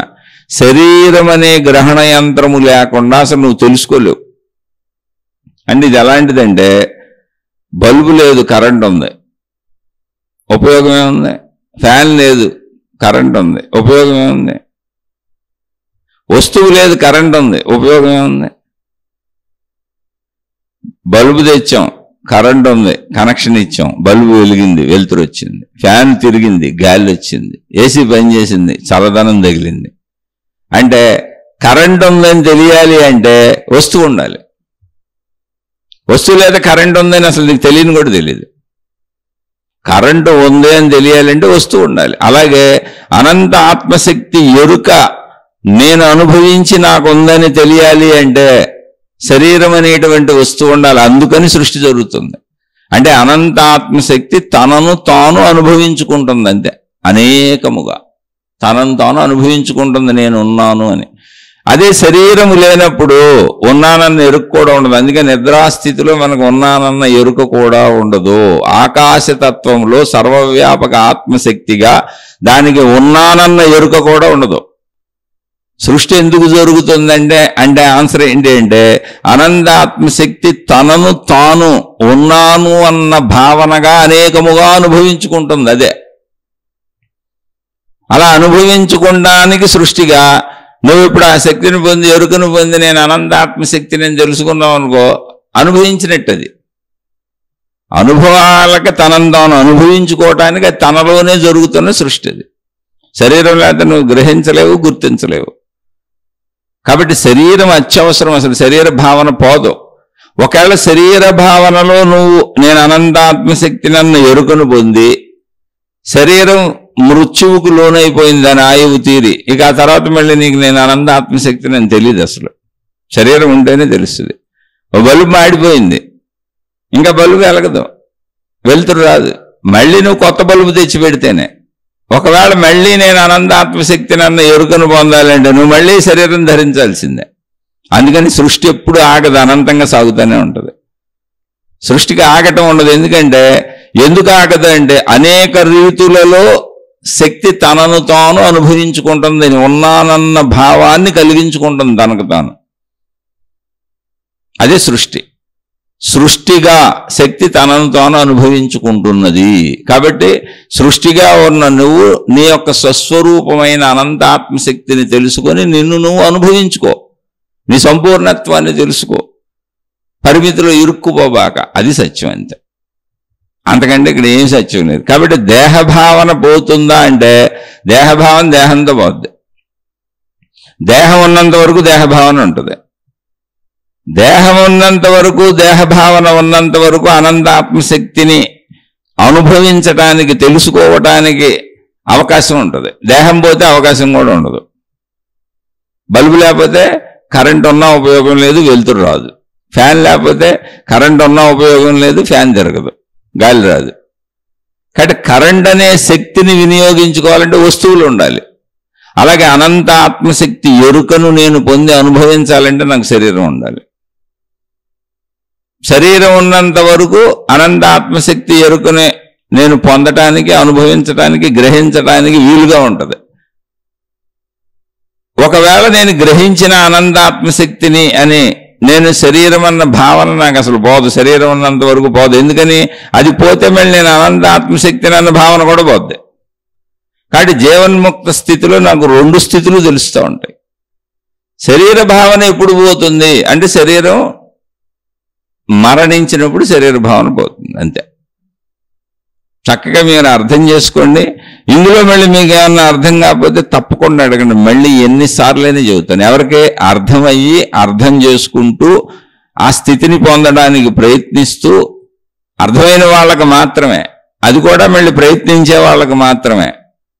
ప్రయత్నిస్తున్నాం, అర్థమవుతుంది. ఇందులో మొట్టమొదటిది ఏంటి? గుణమార్పు. నేను మంచిగా బతకాలనుకుంటున్నాను, చెడును వదలాలనుకుంటున్నాను. ఎందుకనంటే మంచిగా బతికే వాళ్ళకి మాత్రమే ఇది అర్థమవుద్ది, లేకపోతే అర్థమవుదు. దీంతో లింక్ ఉంది అక్కడ. చెడ్డగా బతికే వాళ్ళకి అసలు ఇది ఎంత విన్నా అర్థమైనట్టు అనిపించిన అనుభవానికి రాదు. వాళ్ళు అసలు ఆత్మజ్ఞాన మార్గంలో ప్రయాణమే చేయలేరు. వాళ్ళు కోరికలు పెట్టుకొని రకరకాల మార్గాల్లో పోతారు. కాబట్టి చెడ్డ వాళ్ళకి అసలు ఇందులోకి ప్రవేశమే ఉండదు. అర్థమవచ్చు తెలుగుగా, కానీ వాళ్ళు ఇందులోకి రారు, అట్రాక్ట్ అవ్వరు. దీన్ని కూడా తిడతారు, ఇది తప్పని చెబుతారు, ఇది రకరకాలు చేస్తారు. మా దేవుడే కరెక్ట్ అంటారు, మా మతమే కరెక్ట్ అంటారు, మహిమలు మాయలు అద్భుతాలు సృష్టిస్తారు. ఇక ఎవరు గొడవ వాళ్ళది, ఆ గొడవ మనకెందుకు? అర్థమయ్యి నేను గుణమార్పు చేసుకుంటున్నాను, నాలో చెడు పోగొట్టుకుంటున్నాను, కొద్ది కొద్దిగా నాలో ప్రశాంతత పెరుగుతుంది, నాలో మంచి పెరుగుతుంది, నాలో సహృదయత పెరుగుతుంది, నాలో మనుషుల పట్ల ప్రేమ పెరుగుతుంది, ద్వేషభావాలు పోతున్నాయి. అంటే సమాజంలో ఎలా జీవిస్తే మంచిదో మనకే, సాటి మానవులకి అలాంటి మంచి భావాలు నాలో పెరుగుతున్నాయి, చెడు నాలో తొలగిపోతుంది అని ఆ మంచిని పెంచుకుంటున్న వాళ్ళు ఎవరున్నారో వాళ్ళు నిజంగా అర్థమైన వాళ్ళు. అలా అర్థమైన వాళ్ళు, అలా గుణమార్పుకు ప్రయత్నిస్తున్న వాళ్ళు, అలా సాటి మనుషుల పట్ల, మొత్తం సమాజం పట్ల మతభేదాలు లేకుండా, కులభేదాలు లేకుండా, జాతి భేదాలు లేకుండా మనుషులందరూ ఒక్కటే అనేటువంటి భావనతో హృదయ వైశాల్యము కలిగినటువంటి వాళ్ళు, అంటే విశాల హృదయ భావనను పెంచుకుంటున్న వాళ్ళు, అది మాకు కలిగింది అనేవాళ్ళు. తప్పకుండా మీకు సందేహాలు వస్తే అడగండి, తప్పకుండా నాకు తెలిస్తే చెబుతాను. ఒకవేళ తెలియకపోతే నేను కూడా అన్వేషించి వెతుక్కొని మళ్ళీ చెబుతాను మీకు. ఎందుకంటే అనేక మంది మహాత్ములు అనేక రీతులలో చెప్పారు. దీన్ని చెప్పే ప్రయత్నం తప్పకుండా చేస్తాను. ఇది నచ్చని వాళ్ళు, ఇది అర్థం కాని వాళ్ళు, అసలు ఏదో గందరగోళంగా వెళ్ళిపోదాం అనుకునే వాళ్ళు వినబాకండి, మీ టైం వృధా. అది నేను చెప్పేది. పైగా మీరు మా టైం వృధా చేస్తారు, అది ప్రాబ్లం. వృధా చేయకండి, మీ టైం వృధా చేసుకోకండి, మా టైం వృధా చేయకండి. ఇక్కడ అనవసరపు కామెంట్లు అసలు పెట్టకండి. చక్కగా విని వెళ్తున్న వాళ్ళు ఉన్నారు, అర్థమైన వాళ్ళు. మీకు అర్థమైన భావాలను కామెంట్ల రూపంలో తెలియజేయండి. మీలో గుణమార్పు తెచ్చుకుంటున్న వాళ్ళు, మేము గుణమార్పు తెచ్చుకుంటున్నాం, మంచి వాళ్ళుగా మారుతున్నామని కామెంట్లు పెట్టండి. ఎందుకు కామెంట్లు పెట్టమంటున్నానంటే ఇటువంటి మూర్ఖులకి కొంత అర్థమవుద్ది. కనీసం నెగిటివ్ కామెంట్లు పెట్టి మూర్ఖులు ఉంటారు. అంటే మూర్ఖులు అంటే ఏమీ లేదు, వాళ్ళేదో ఇంకోటి నమ్మారు. జీవాత్మ, పరమాత్మ, ఆ కిందాత్మ, ఈ పైనాత్మ, చిన్నాత్మ, పెద్ద ఆత్మ, వాళ్ళ గురువులు చెప్పారు, అది నమ్మారు. వాళ్ళు బోల్డ్ ఆత్మలను సృష్టించుకుంటున్నారు. వాళ్ళు బోల్డ్ మంది దేవుళ్ళు, దేవతలను సృష్టించుకుంటున్నారు. ఇప్పుడు అది నమ్మిన వాళ్ళకి ఇప్పుడు వీళ్ళది అంతా అబద్ధమని చెప్పకపోతే లోపల ఊరుకోదు, వాళ్ళకి దురదగా ఉంటుంది. అదే దురద వచ్చిన ప్రాబ్లం. అదే జ్ఞానం లేనోడికి ఎప్పుడు పక్కదాంట్లో తొంగి చూసి వాళ్ళని గీకాలి, వాళ్ళని కెలకాలి, వాళ్ళని ఏదో ఒకటి అనాలనిపిస్తూ ఉంటుంది. అసలు అక్కడే అర్థమైపోద్ది వాళ్ళ జ్ఞానం లేదని. ఎవడి దారినాడు పోతుంటే ఆడి దాంట్లో దూరి ఆడింటికి వెళ్ళి ఆడి ఛానల్లోకి వెళ్ళి ఆడికి కామెంట్ పెడతాం ఎందుకు? ఎంతమంది అంతమంది ప్రయాణం సాగుతుంది. ఆ బుద్ధే దుర్బుద్ధి, అది అజ్ఞాన బుద్ధి. అందుకని చక్కగా అర్థమైన వాళ్ళు కామెంట్లు పెట్టండి, నాకు కూడా తెలుస్తుంది మీకేం అర్థమవుతుందో. ఇటువంటి మూర్ఖులకి, అంటే ఈ మూర్ఖపు కామెంట్లు పెట్టేవాళ్ళకి కూడా తెలుస్తుంది. తక్కువలే మన ఛానల్లో పెట్టేవాళ్ళు. మొన్న ఈ మధ్య ఒక ఆయన పెట్టాడు, మొన్న ఎప్పుడో 4 రోజుల క్రితం ఒక ఆయన పెట్టాడు. జస్ట్ ఇద్దరు, అది కూడా వాళ్ళే ఏదో పాపం చెబుదామని ప్రయత్నించారు. ఏంటి చెబుదామని ప్రయత్నించింది ఏంటంటే, మన శరీరంలో ఉండేటువంటి ఆత్మ వేరు, అసలు ఆత్మ వేరు అని చెబుదామని. అవన్నీ నాకు తెలుసు, అన్ని మార్గాలు చదివచ్చాను. ఊరికనే వాళ్ళు రకరకాలుగా సృష్టించారు, జీవాత్మను వేరు చేసి చూపించారు. అలా వేరు చేసుకుంటా వెళ్ళి దాన్ని నరుక్కుంటా వెళ్ళిన కొద్దిగా అది మనిషికి అర్థం కాకుండా పోద్ది. మనిషి దాన్ని పొందలేకపోతాడు. ఉన్నది ఒకటే శక్తి అంటే ఒకటే శక్తి అంతే. ఏకశక్తి అయితేనే కదా అది మొత్తంగా సంపూర్ణంగా పరిపూర్ణమయ్యేది. దానికి భిన్నంగా అనేకం ఉంటే అది పరిపూర్ణత ఎలా అవుతుంది అసలు? ఈ విషయాన్ని శంకరాచార్యులు అంతటి మహానుభావులు ఎన్నో రకాలుగా వివరించే ప్రయత్నం చేశారు. అందరూ మహాత్ములు ఎన్నో రకాలుగా వివరించే ప్రయత్నం చేశారు. అయితే పుస్తకాలకు వచ్చి పరిమితంగా చెప్పాల్సి వచ్చినప్పుడు ఒక పుస్తకం ఇంకో పుస్తకాన్ని ఘర్షణ చూపించవచ్చు కాదు. అది బోధనలో ఒక ప్రత్యేక విషయాన్ని చెప్పేటప్పుడు మాత్రమే అలా అనిపిస్తుంది కాసేపు. కానీ మొత్తంగా ఉన్నదంతా ఏకత్వమే. ఆ ఏకత్వ తత్వం అర్థమవుతున్న వాళ్ళు సందేహాలు వస్తే అది కూడా మీరు గుణమార్పు చేసుకుంటుంటే చక్కగా కామెంట్లు పెట్టండి. మీకు తెలియని ఏమన్నా ఉండే సందేహాన్ని కామెంట్లో అడగండి. మీకు అర్థమైన దాన్ని కామెంట్లో పెట్టండి. అలా మన మార్గంలో మనం దీన్ని చెప్పుకుంటూ ముందుకు సాగిపోదాం. ఇది కేవలం మనను మనం ఉద్ధరించుకోవడానికే. ప్రపంచంలో ఎవరు ఎక్కడ ఉద్ధరించేది లేదు, ఉద్ధరించలేరు. ఉద్ధరేది ఆత్మదాత్మానం, ఎవరిని వారే ఉద్ధరించుకోవాలి. దానికి మీకు అన్ని సహాయపడవచ్చు. మతాలు, మార్గాలు, గురువులు, గ్రంథాలు అన్ని సహాయపడవచ్చు. అందుకే అవన్నీ ఏర్పడి సహాయపడటానికి. ఆ సహాయం తీసుకోండి, తప్పులేదు, చక్కగా తీసుకోండి. లేకపోతే తెలియని వాళ్ళు సహాయం తీసుకోపోతే అలా మనం ఉద్ధరించుకుంటూ ముందుకు సాగుదాం. శుభమస్తు. మీకు మీ కుటుంబ సభ్యులకు మేలు చేకూరుగాక. మరలా మరొక కొత్త శీర్షికతో కలుసుకుందాం.